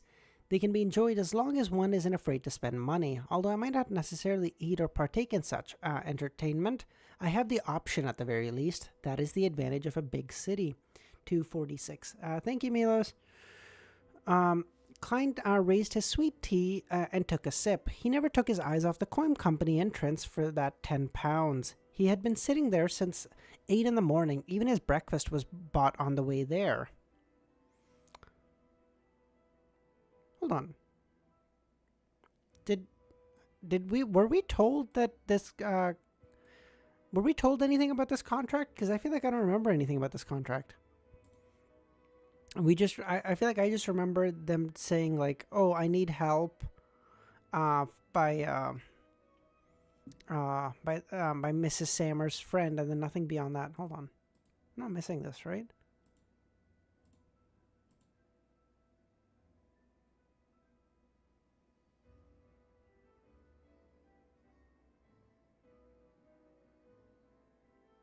Hold on. Sorry. Hold on. Give me 1 second. Okay. I feel like I just skipped this page. What the fuck? Hold on. It wasn't that he possessed the abilities of a spectator. The lady's actions were just too obvious. Yes, neither tea or coffee can solve my problem. Stellan imitated a position found in the magazine, trying her best to appear classy. This is Madame Mary Gale, a shareholder of the Coim Company. I feel like I skipped this page. What would you like to entrust me with, Mrs. Gale? Don't call me Mrs. Gale. Just call me Mary. I wish for you to tail my husband and confirm if he has a mistress. It's best if you can obtain material evidence. As a result of the Church of the Evernights' active push, the Lone Kingdom was much more radical in its marriage laws than other countries, such as Fasak Intes Lenberg. It stipulated that those who commit adultery have to pay a financial price, which meant that the adulterer would be at an absolute disadvantage in the division of property. I've heard that at least 4 out of 10 of the other private detectives are investigating extramarital affair. I didn't expect that I would receive such a job. Klein said thoughtfully, material evidence isn't easy to obtain. I'll lend you the latest portable camera. As long as you have the evidence, I will pay you £10. If you only confirm that he has a mistress, you will only receive 3. You mean the so-called portable camera that's 2/3 the size of my head? I guess £10 isn't a low price. He hesitated for a few seconds before saying, all right, but you have to provide me with detailed information about your husband and his regular activities. No problem, Mary paused. Holy shit, did I skip? Hold on. How much did I skip? Okay, yeah, just skip those 2 pages. That's okay. How did I get through that? What?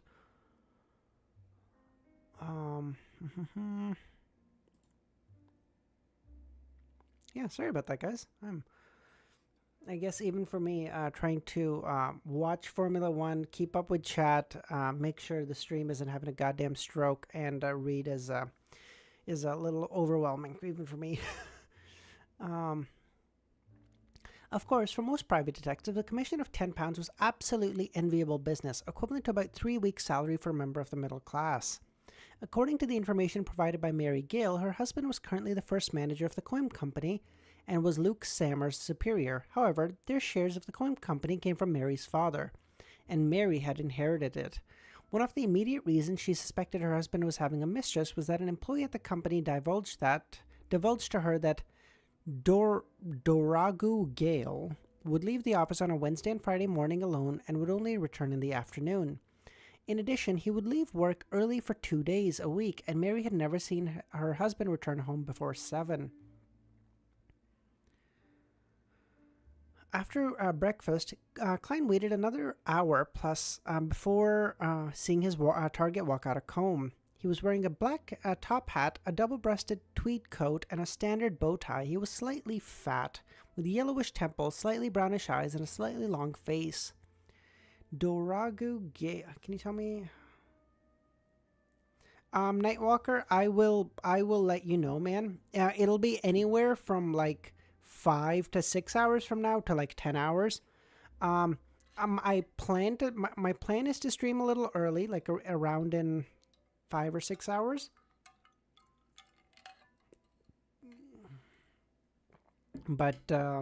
But if it doesn't work for a lot of people, then I might just go back to the regular time of like 11 in the afternoon.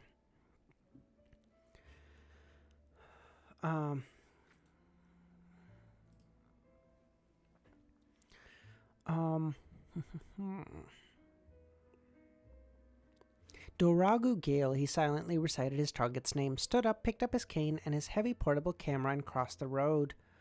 Instead of getting his carriage driver to pick him up, he stood by the side of the road and looked around for a rental carriage. Klein took the opportunity to cross the road and arrive beside him. Pretending to be careless, he bumped into his target. Sorry, I'm quite lost. Klein bowed his head. Doragu frowned, but remained silent, waving his hand to indicate that it didn't matter. Klein bent down, bowed, and walked to the end of the street.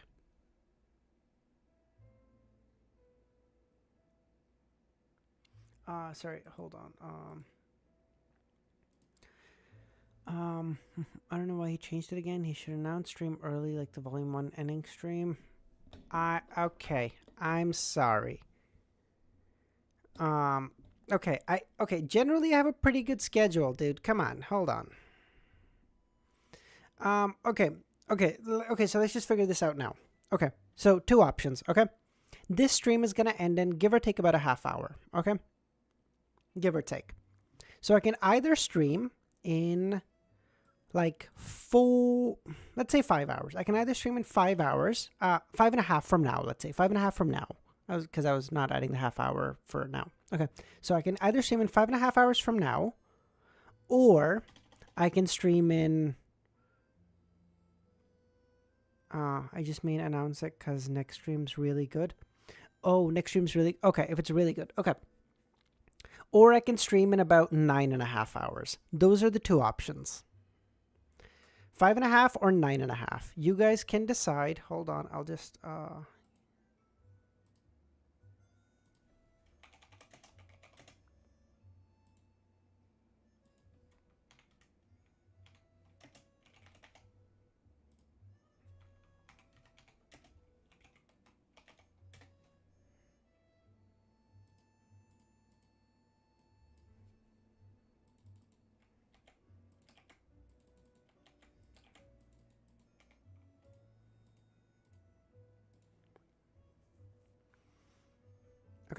There should be a poll.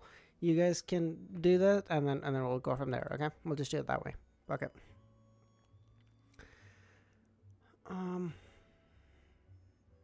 If I sleep, I will not be able to wake up. I won't be there either way. All right, thanks for your invaluable input, Kami. Okay, so it seems like 5.5 hours have it. Okay, fuck it. So, okay.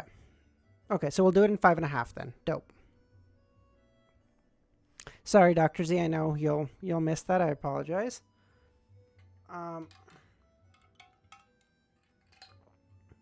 Of course, Kami, I feel bad that you're gonna miss it, but it wouldn't fucking matter anyway. You're definitely catching up to Geeky, though. That guy's lost in the sauce. Maybe, but again, you have to remember, I'm gonna probably have to take a hiatus soon, so he's probably gonna build up a huge lead in that time again. So, if I know a little bit in advance, holy fuck, I can't talk. Whenever it happens, whenever I have to go to see my granddad and stuff. What I'll try to do is try to just record 20, 30 chapters just by myself, not live, and then post them over like a couple of days while I'm away so that I can still maintain a little bit. I will see if possible. I don't know if it will be, if possible for me to, what do you call it? To take my laptop and like, I won't be able to stream just because without my setup, everything just gets fucked. But like if I can just take my laptop and then do videos of stuff, of readings, and then just post those as lives instead. I'll try to figure something out. I don't want to leave you guys high and dry either, but yeah, something's gonna happen soon. Dope. All right. All right, let's get back to it. Sorry. Where was I?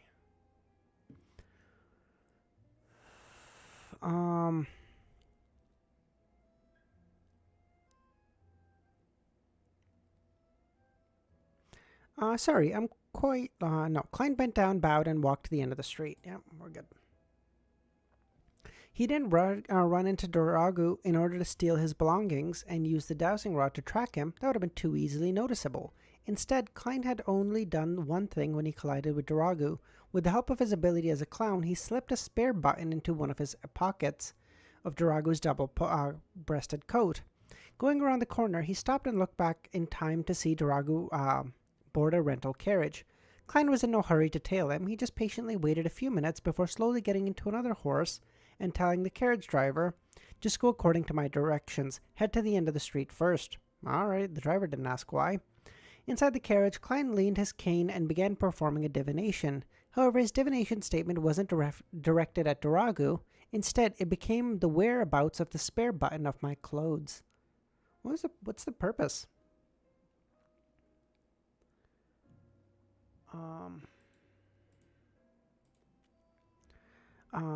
Don't feel obligated to spend too much energy. I wish he gets better.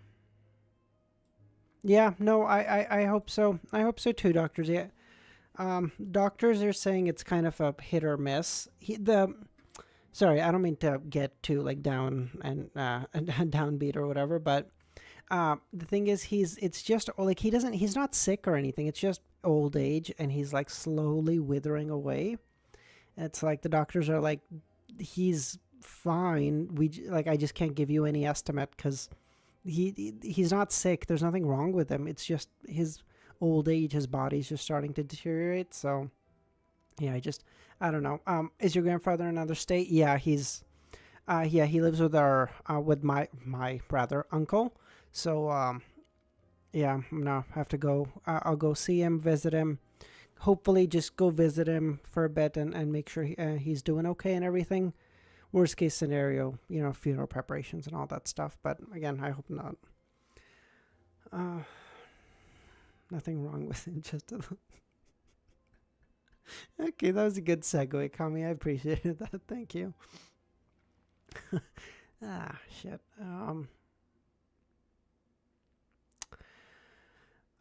The dowsing rod was originally the most practical technique to find objects. Only seers were able to use it to seek people. Now, Klein was using it in its original form. Hold on. For next stream, username, it'll be in about 5.5 hours from now, is what we decided. So for me, that'll be about 7 p.m. EST, whatever time that looks like for you guys. How old is he? 84 maybe it's 85, but I think it's 84. Just asking because I see the vote. Oh, I see. Yeah, 5.5.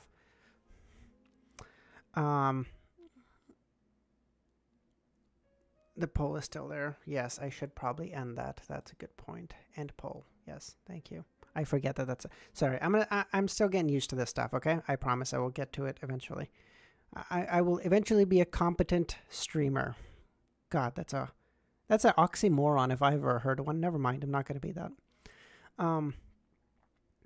Along the way, Klein kept getting the carriage driver to change directions until they finally arrived at a street house in Hillston Borough. When they finally circled it, Klein noticed there were gardens and lawns behind the house, which were different from other houses. Unquiz, yeah. Anyway, I can't stay. I'll be back later. Yeah, this stream's only going to be like another 20-30 minutes or so. It won't be long. If you want to join the afternoon one, apparently some good shit's supposed to happen there. Couldn't fucking tell you what, though. But, yeah, might be dope. Yes, his dowsing method told him that Durago Gale was inside that house. After paying the 2 solai fare, Klein walked to the door with 2 marble statues outside. He saw 2 men in black and white plaid uniforms that resembled the police uniform. I don't know you. Where's your proof of membership? One of them, a brown-skinned man in Southern Continent, blood stopped Klein. Proof of membership? Klein hid his camera and asked with a slight frown. This is the Quelaag Club. Only members and up to 1 guest can enter. How can I join the club? You can only join after receiving a recommendation from 2 members. The brown man didn't brutally chase him away, but patiently answered the question. Thank you, guys. I appreciate that. He couldn't guarantee that Klein would end up joining the club eventually. What is Quelaag? Is that a game? Is that cards? What is that?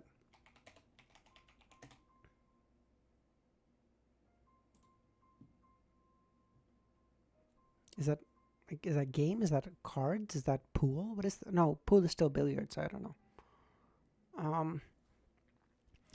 All right, Klein pursed his lips and decided to put Plan B into action. He found a hotel nearby the club and got a short stay outside the room for 4 hours. I made about 700. Then he locked the door behind him, drew the curtains, and entered the space above the grey fog. He conjured a yellowish-brown goatskin and a fountain pen in front of him.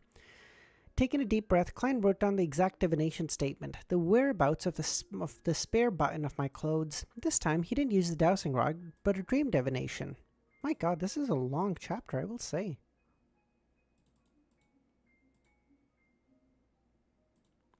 The reason why he didn't do it in the real world was because he felt that Klein felt the Quelaag Club seems to be a high-end club, and he suspected there might be some powerful Beyonders inside. In order not to waste time, he decided to get it done once and for all. In the grey, dreamy world, Klein was the first to see Durago's black coat, which was hung on a coat rack on a carpet in front of a round table.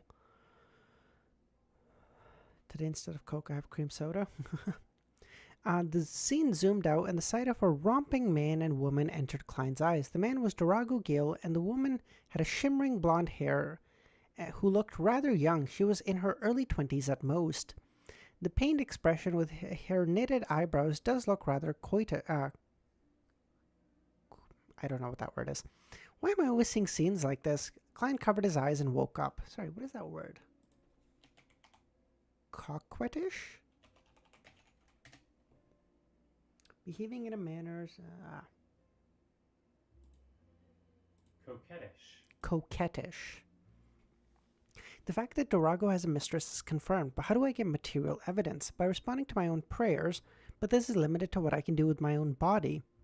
I can only do a sketching and not through the camera. I can't possibly draw a camera with my I can't possibly draw a picture with my bare hands, can I? It looks like today won't do. I'll tail that girl and find out her address and name later. I refuse to believe that they'll be inside the Quelaag Club every time they meet. Detective Klein quickly came up with the next course of action. Pepsi's better than Coke? Hard disagree.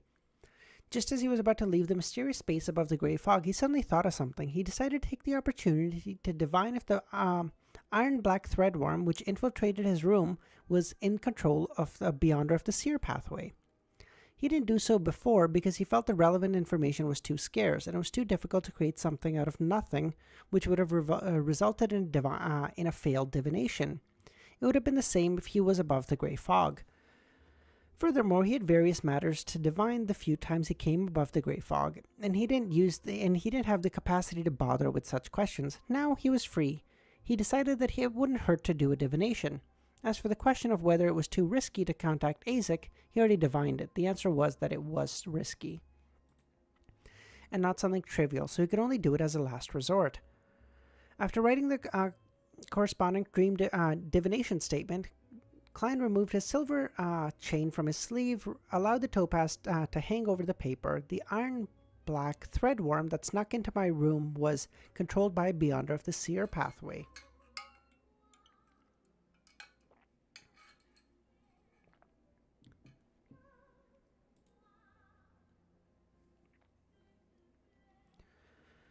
After repeating it 7 times, Klein opened his eyes and saw the spirit's pendulum was spinning clockwise with great amplitude and frequency. The answer is yes. Shouldn't it have failed?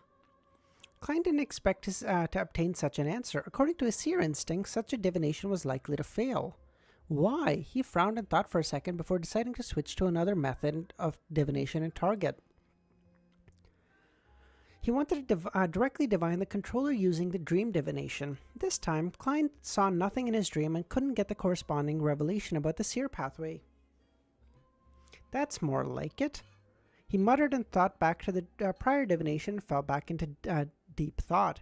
This should have been a lack of conditions and failed divination like the one that followed. Could it be the mysterious space had filled in some of the necessary conditions? Does it contain something of the Seer pathway? Klein suddenly had a flash of inspiration and a bold idea.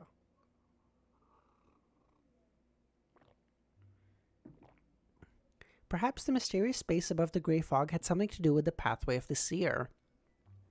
Klein lightly rapped the edge of the ancient table. Despite thinking about it, he couldn't find any other evidence. He could only temporarily put the matter on hold and prepare to the real world. Regardless, I've confirmed at least one thing. The mid-sequence Beyonder of the Ambassador is from the Seer pathway, and whether he's a member of the Secret Order doesn't matter. This might be my chance to obtain sequence 7 or even 6 of the potion formula. Klein extended his spirituality, wrapped it around, and plunged into the grey fog.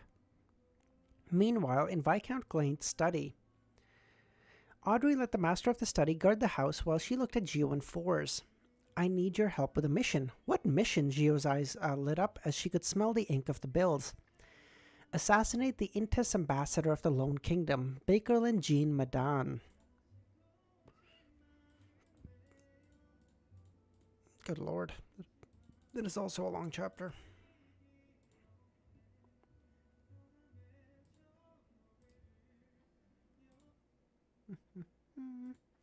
Alright, let me just get read up on chat really quickly. I don't know the real Pepsi and Coke because the sanctions here, the fake Pepsi is better than the fake cola. I can't speak to that one. Yogurt drinks easily win. Oh god, I hate those too, Yark. Yeah. Since I can't sleep till next stream, time to make some iced coffee. Nagita, you can sleep for like almost 5.5, 6 hours. That's a decent sleep, man. Go to bed. Especially if you correct herbs, if you add the correct herbs to it.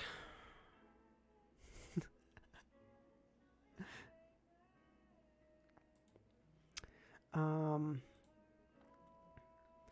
on. What? Forrest touched her earlobes, wondering if she heard it wrong. The beautiful, naive, curious, scatterbrain Audrey assigned an assassination mission? Plus, it was an ambassador of Intis, a powerful northern continent country? Our strength isn't enough to complete this mission. The first thing she considered was the difficulty of the mission. Audrey ignored the question and allowed the and allowed her to imagine the reason.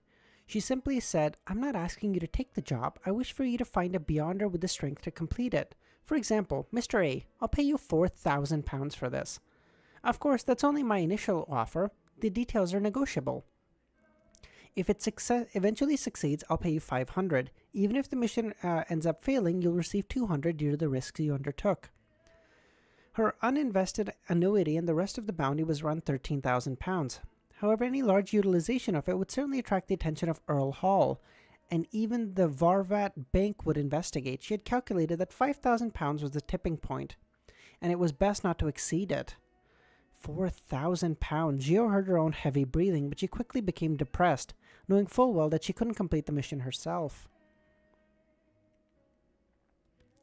Just £500 to seek out the Beyonders in our names while maintaining it a secret. Audrey is the most generous, beautiful lady I've ever seen.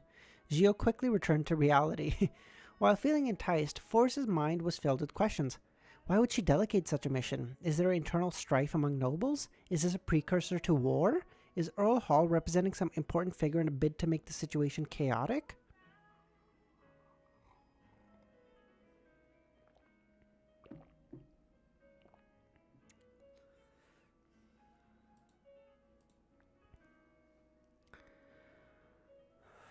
Should be dying in shame when you write ass licking or something, Dr. C.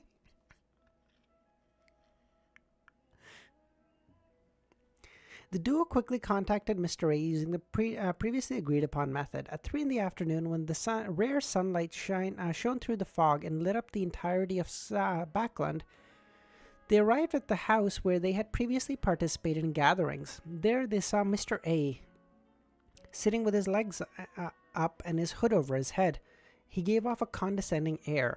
"You said you have something important to talk about with me?" Mr. A's eyes moved back and forth between the ladies.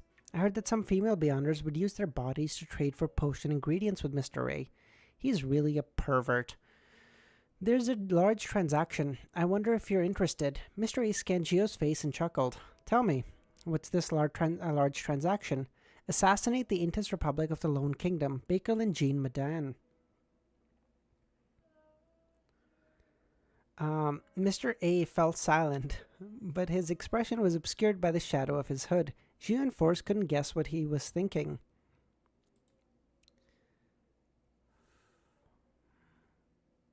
You typoed add as ass, yes. After a while, he slowly leaned back. "So what's the reward?" £4,000. In addition, we will provide the relevant information, such as his sequence 6 of the Conspirer of the Hunter, sequence 6 Conspirer of the Hunter pathway, or that his weakness is lust. Geo tried her best to make Mr. A believe there was hope in completing the mission. "I can accept the mission, but the reward must be raised. First choice, the potion formula to the unshadowed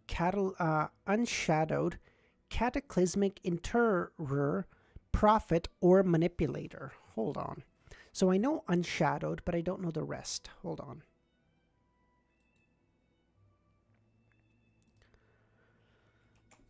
Unshadowed.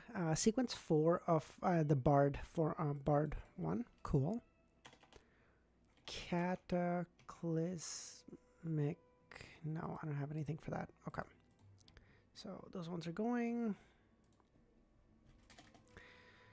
Names.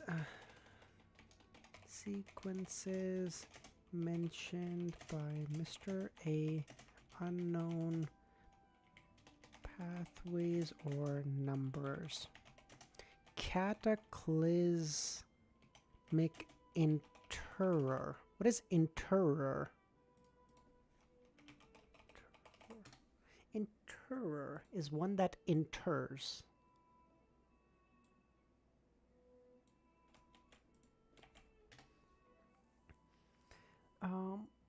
Place a corpse in a grave or a tomb, typically with funeral rites. Cataclysmic interrer. So this has got to be of the death pathway then, I think. Because cataclysmic interrer. Interrer is someone who places in a grave or tomb. Seems like it would have something to do with the death pathway. Prophet. Prophet. Whoa, that's cool. prophet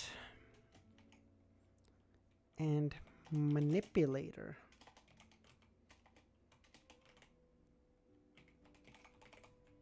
Do I have manipulator? No, I don't have that one either. Okay, dope.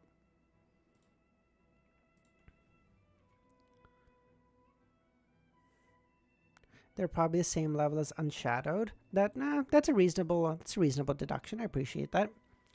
Second choice, 10,000 pounds. This is the bounty of Viscount of the Vice Admiral. Beagle in strength definitely isn't as strong as him, but he has powerful aids. Besides, believe me, he definitely has some mystical objects on him. A reasonable price, but that's also exaggerated. We shall return and discuss it. At the same time tomorrow, we'll give you our answer. Sure. Mr. A made a gesture of farewell. Those are high sequence beyonder formulas. Frankly, I find it strange. I thought Mr. A would only want formulas or potion ingredients. Money shouldn't even be a necessity for him. Fours, you really are a naive clinical doctor and author. You must know he has many subordinates. They need a house to sleep in, stomachs to fill, clothes to buy, and the need to vent their desires. All of this has to be bought with money. Besides, to some nobles who have declined, what wouldn't they sell if there are gold pounds to be made? Without his men, Mr. A would just be just as scary, but he would be lacking in sufficient intelligence. That's what the small gangs in Eastborough know. Gio, you're not that stupid after all.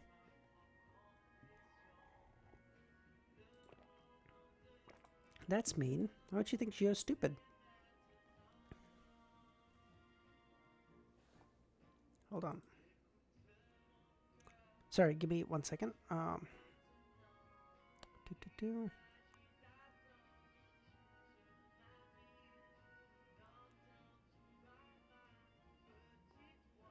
Ah, shit. Okay, sorry.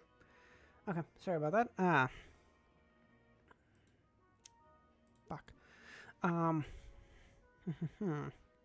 In the evening, the two of them met the familiar golden large retriever at the predetermined location and passed Mr. A's reply to Audrey. When Audrey read the note, not only did she feel stumped, she even let out a long sigh. It was simply wonderful that for her she could finish the ambassador with just 10,000 pounds. For the time being, I can only pay 5,000. I'll still have to borrow to pay Gio and Fours 500. Well, first of all, I'll borrow 8,000 from Glaint. I can't expose any problems with my daily expenses. Then I'll pay him back in 4 to 5 months with an interest of 1,000 pounds. Before the new year, I'll be quite poor, having only 1,000 pounds a month. Oh my God. Only 1,000? Audrey, you can't do that. You're just going to make yourself poor. You can't. You'll be sleeping in the poorhouse then. We'll do something else. Don't worry about it, darling. Then she burned the original slip of paper and wrote a new one. Second option, an advance of 2,000 pounds and the remaining 8,000 after the mission is completed. Poor girl. Yeah. Oh my God. How could she possibly make that work? At 15 Minsk Street, Klein saw Mary Gale at tea time. He initiated the meeting through Stellan Sammer. Madam Mary, I have found that your husband went to a Quelaag club while tailing him. However, I'm not a member of the club, so I couldn't enter. Yes. Even so, according to my observation, about a half hour after your husband left, only one young lady came out. Her name is Erica Taylor. She lives at 126 New Year Street, Helstonborough. She used to work at Coim for a period of time. Guess caviar is going to be a weekly thing instead of daily. Oh my God, Justin! If it gets that bad, then Audrey might just have to she has to pawn some stuff off. She's only eating caviar once a week. Do you understand what that would do to her social standing? She wouldn't have any friends anymore. They would all just be like, "Oh my God, she is poor. We do not go near her. They should be exiled." This is crazy. We can't do that. Maybe she can sell the vineyard or whatever she got from the whoever's life she saved from the bounty. She can't. She's got to do something. It can't come to that. You don't understand. I took a picture of her leaving the Quelaag Club. She's unemployed, yet she lives in the Helstonborough, Stellan sneered. Mary wore a gloomy look as she remained silent. You have to obtain material evidence of them being intimate. The Quelaag Club, right? I'll get 2 members to nominate you. You must fill in your particulars as famous detective. I can't get people to bring you in because it might not mesh well with the schedules of others. All right, who will pay the club fees? I will be responsible for the initial fees. This is in return for your efficiency. If you wish to remain in the club, you will have to pay the annual fee of £15 yourself. There seemed to be a burning fire in Mary's eyes. Now she can only buy 2 companies a week? No. Oh my god. No, Nagito, you don't understand. They have a competition. If someone can't even buy three companies a week, we don't even talk to them. They're just ostracized. Okay, they just sit in the we don't even invite them to the banquets anymore. If you're so poor you can only afford 2 companies a week, oh my god. I can never understand the people who eat caviar. It looks and smells like shit. Yes, the taste is okay. The smell I've never been a big fan of, if I'm honest. The fee is £15 a year, and the initiation fee is at least $50. That's a high-end club. Madam Mary, you sure are generous. I will provide you with the evidence as soon as possible. You're just poor, no need to envy Audrey's wealth. Who's envious? We were just saying, like, oh my god, like, we need to figure out other solutions. This can't be the way. You don't understand. After dinner, Klein went out again and continued to the Braveheart bar in the Backland Bridge area. There were 2 reasons for this. First, he wanted to show his helplessness in front of the military special department and police who were observing him in secret. He wanted to appear as though he was trying every method to save himself. Second, he wanted to deceive the mid-sequence Beyonder of the Seer pathway under the ambassador's command. In matters involving the Grey Fog, Klein believed that the gentleman or lady would never be able to succeed in a divination, including his own resurrection and past events, as well as how he had successfully created the language of foulness charm and the help of the true creator. This is definitely a powerful item that can affect my opponent. Klein had to maintain his act of feeling unsafe, and his opponent of madly grasping at all kinds of straws, and his act of madly grasping at all straws to mislead his opponent to increase his chance of victory. Before he could get a beer, he saw Caspers, the old man with a brandy nose, standing in front of him. Perfect timing. Merrick is looking for you. He's looking for me. Instinctively, he touched the copper whistle in his pocket and considered what excuse to use to politely decline the meeting. Or could it be that wrapping the copper whistle with one spirituality wouldn't cause any zombie-like phenomena? It wasn't like Mr. Azek hadn't been to a cemetery before, nor had any corpses attack him. Before he could come up with an excuse, he saw Merrick, his face pale and his eyes filled with malice, walking over. He wasn't surrounded by any zombies. Where is zombies? Klein thought. Merrick pointed to the card room and walked over there first. What's the matter? Klein took the initiative to ask. Does that job of yours still stand? Huh? Klein wasn't able to react in time. I have a friend who's short on money and is willing to accept the commission. She's stronger than me and should be able to protect you. However, she can only protect you for 3 days. The price is £1,000? Oh my god.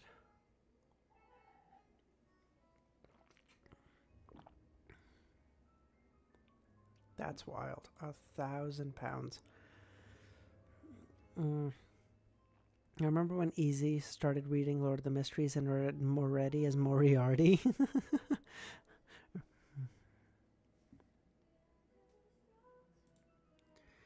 I have why is a Beyonder willing to accept this commission only after I acquired the language of foulness?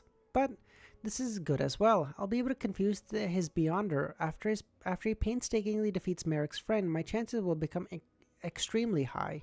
The only problem is determining if his friend is trustworthy. I'll go above the Grey Fog to determine it. Give me a time to consider and save up the necessary funds. It's not a small sum. Also, it's best if the person protecting me is hidden. It must be confidential. As for the 3 days, that's up to me. It's definitely within these 2 weeks.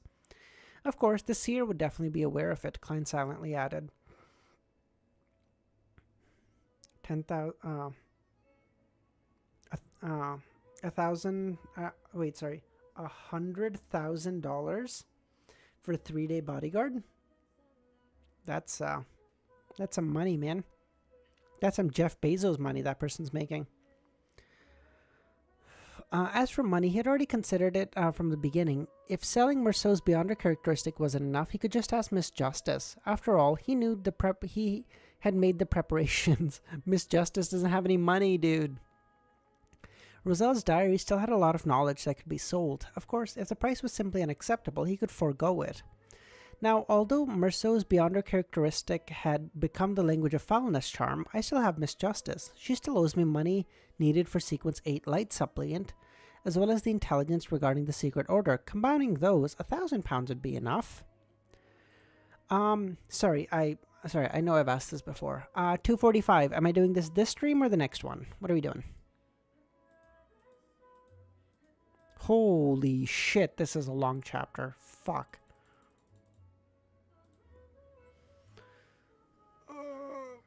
Second best girl for real? Who? This stream? Okay, dope.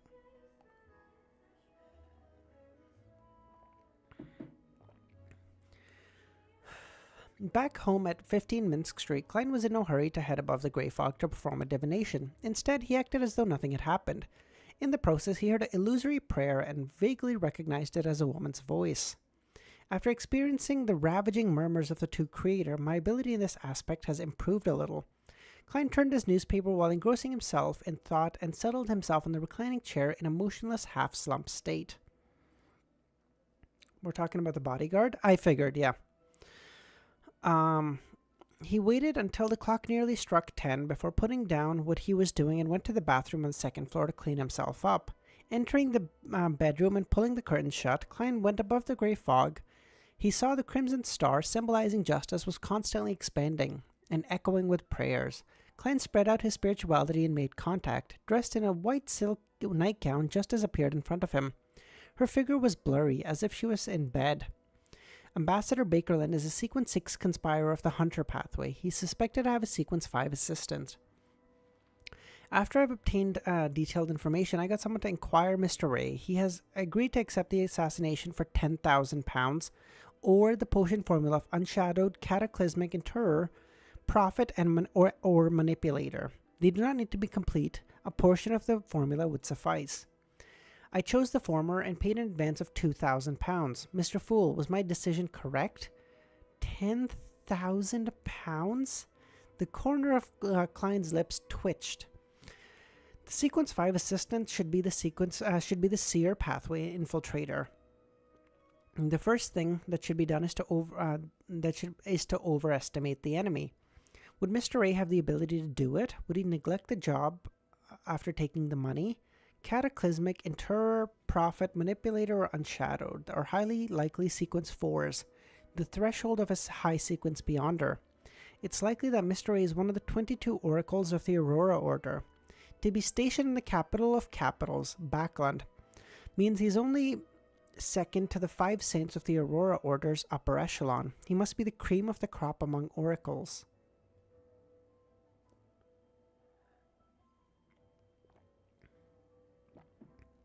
Did I miss a page? Again? How?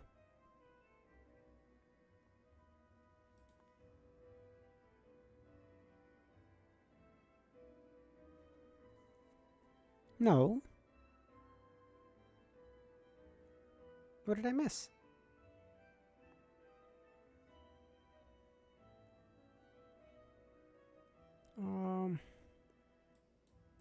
Yeah. Let's say. Yeah, I think we're okay.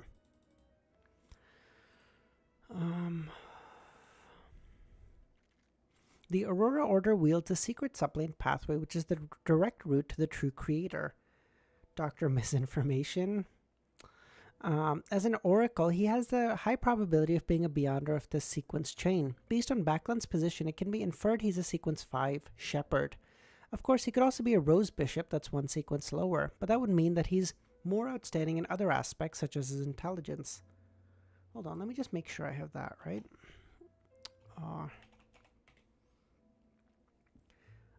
Rose Priest? What was it? What did they call it here? Rose Bishop. Ah, okay. Sorry, there might be some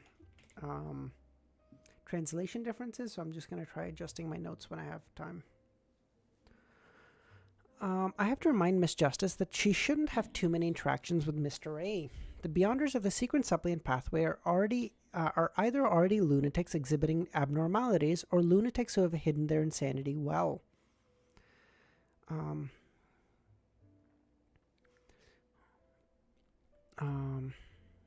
Almost without exception, Sequence 8 listeners in this pathway often hear the voice of the true creator. Yes, only a lunatic would be bold enough to accept the mission of assassinating an Intis ambassador and have the courage to complete it. Yeah, no worries. That's why if I come across any changes, I'll update my notes accordingly. That way, in the future, I'm more in line with what the community uses. I have here a potion of the unshadowed potion formula, as well as a corresponding ritual needed for the advancement that can save Miss Justice £10,000. Why would Mr. A only need the formula of unshadowed, cataclysmic interrer, prophet, and manipulator? Are these pathways the ones that can be swapped at high sequences? For the secret suppliant pathway? That's a bit too much. It makes 5 in total.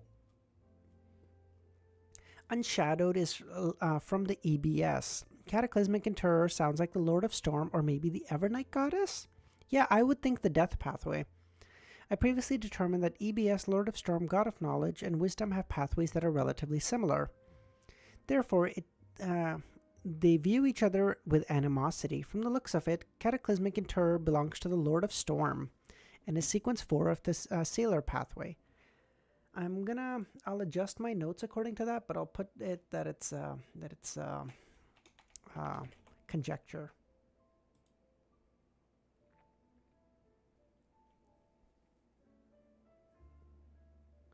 I don't know what sequence 5 is.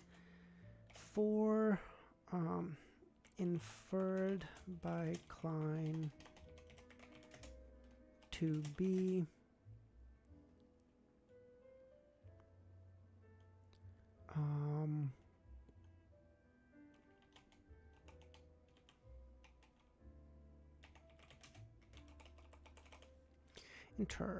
Prophet is likely from the God of Knowledge and Wisdom.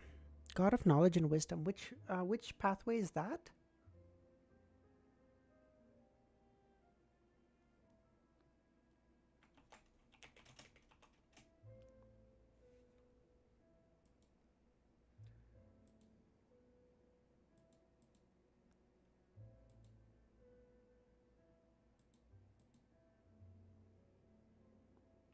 Oh, I don't know yet. Okay, dope. Okay, no problem.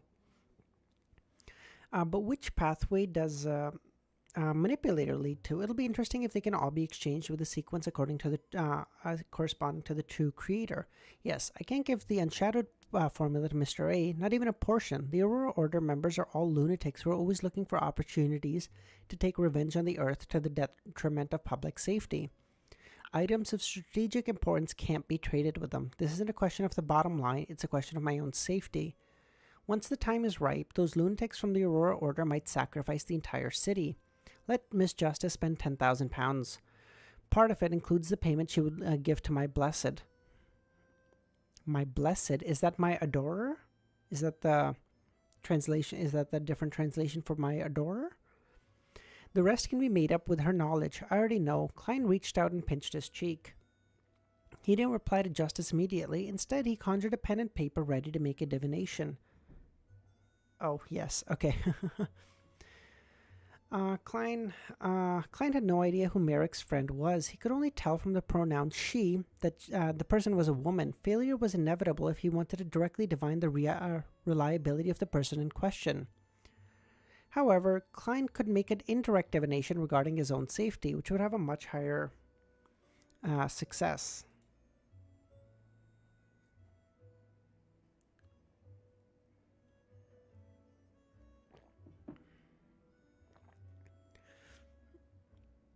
As for whether he would suffer inference or how accurate the outcome would be, he wasn't worried at all, thanks to the gray fog. After more than 10 seconds, he wrote, "It's risky for me to hire Merrick's friend as my bodyguard." Putting the pen away, he removed his spirit pendulum and quickly focused on a divination. He saw the topaz was rotating clockwise, but the amplitude was very small and the speed slow.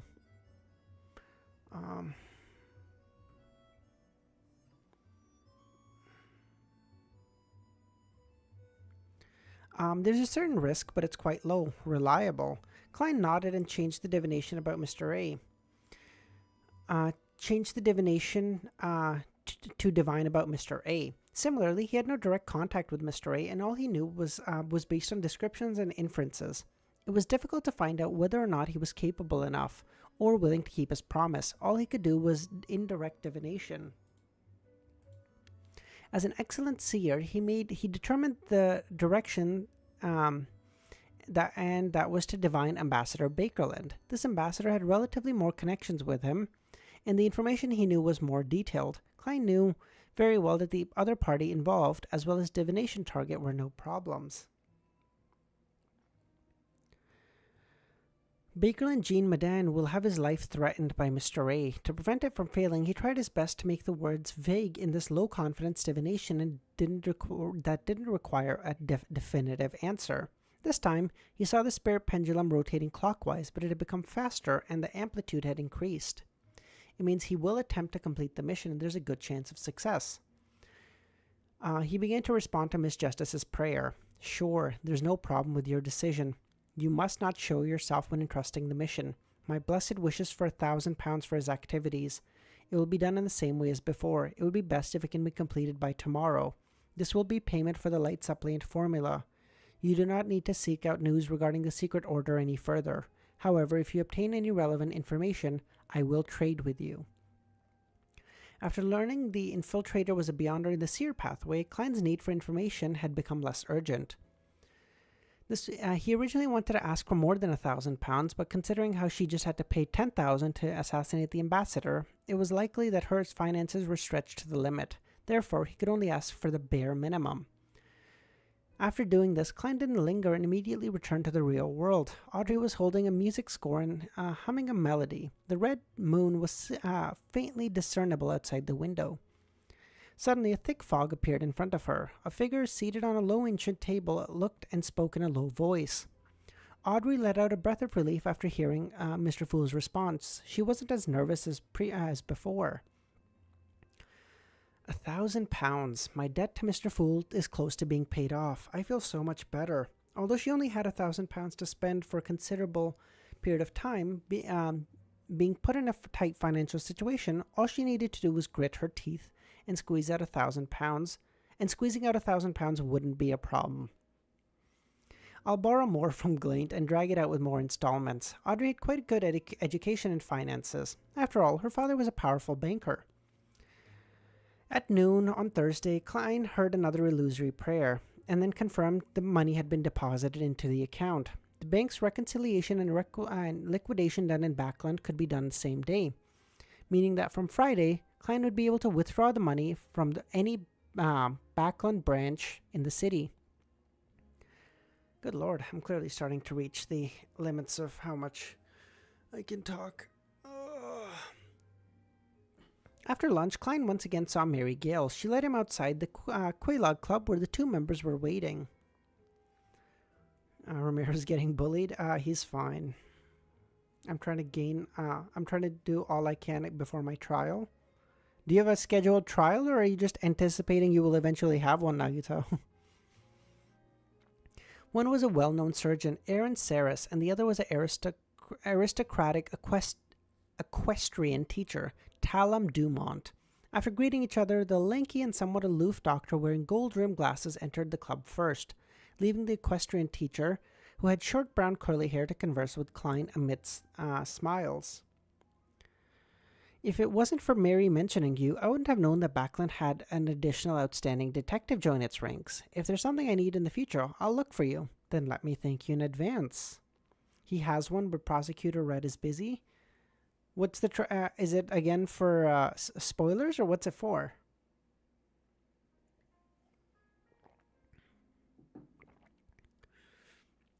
According to Mary's introduction on the carriage, he learned that Talon was originally of noble blood. His grandfather had a noble title of Viscount, but it was a pity that his grandfather squandered all his wealth. His father had nearly 10 brothers and more than 6 sisters. As nobles who possessed titles were determined by the amount of land they possessed, once the amount of land went beneath a particular standard, the hereditary title would be reduced. However, that also depended on the king's mood.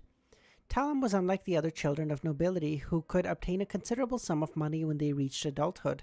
Due to his grandfather's reputation, he had no means of entering the government as an employee or to be a butler to another noble family. Therefore, he could only play to his advantages and become an equestrian teacher to many nobles. His income was quite sizable, with about £400 a year. Divorce really leads to poverty. It was unknown whether Talon was hinting at Madame Gale's situation or reminded of his grandfather, who seemed to be more of Intis ancestry. Because I guess Intis just cheat on their spouses all the time. Unable to engage in conversation, Klein followed him into the Quelaag Club, where he saw a large, brightly lit hall. 2:45. Hold on. Look at that. That was good. 2 hours, 20 minutes for... What is that? 6 chapters or 7? 9, 10, 1, 2, 3, 4, 5. 7 chapters in 2 hours, 20 minutes? That's kind of based.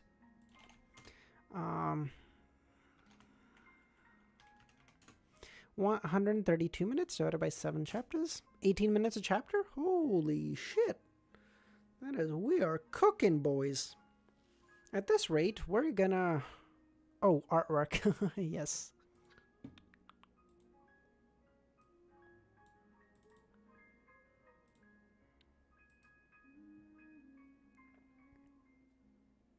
Merrick.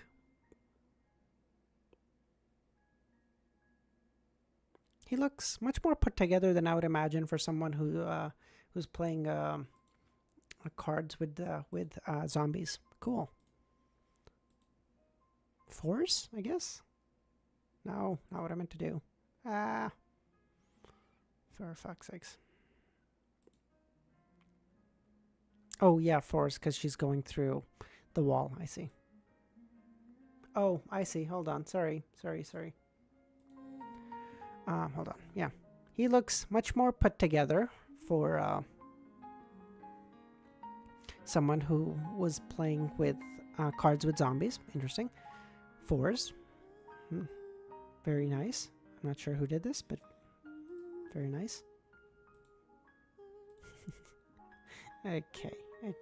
Listen, I don't think this part was needed, if I'm honest. But if someone was going to do it, it's done about as tastefully as possible. Merrick is just a cool dude. Hell yeah.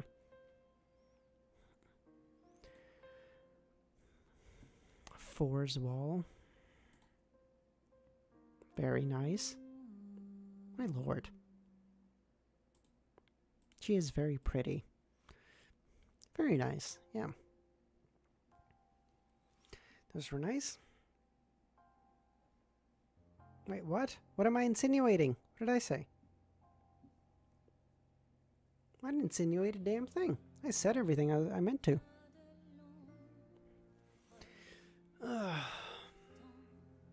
Alright. Look at that. Alright, Alright, I think we will end it there.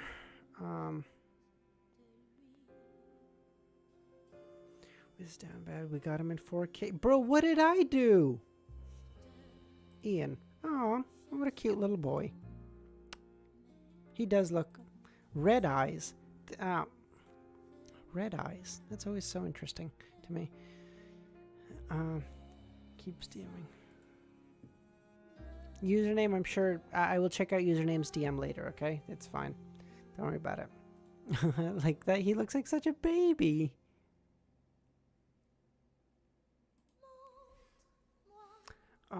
Yeah. All right. I think we will leave it there for the moment. We're gonna have another stream in like 4.5, 5 hours. So we'll do that. Thank you so much, everyone, for coming. Apparently, next stream is supposed to be good. That'll be good. I'm gonna say yes. It is 2:30 in the middle of the day for me, Dr. Z. So about as day can get. And then I hope to see you guys for the afternoon stream. Apparently, it's supposed to be good. We'll find out why. Maybe we kill an ambassador, start a war. Who knows? All right. Hope you guys have a great rest of your day or nights, and catch y'all later.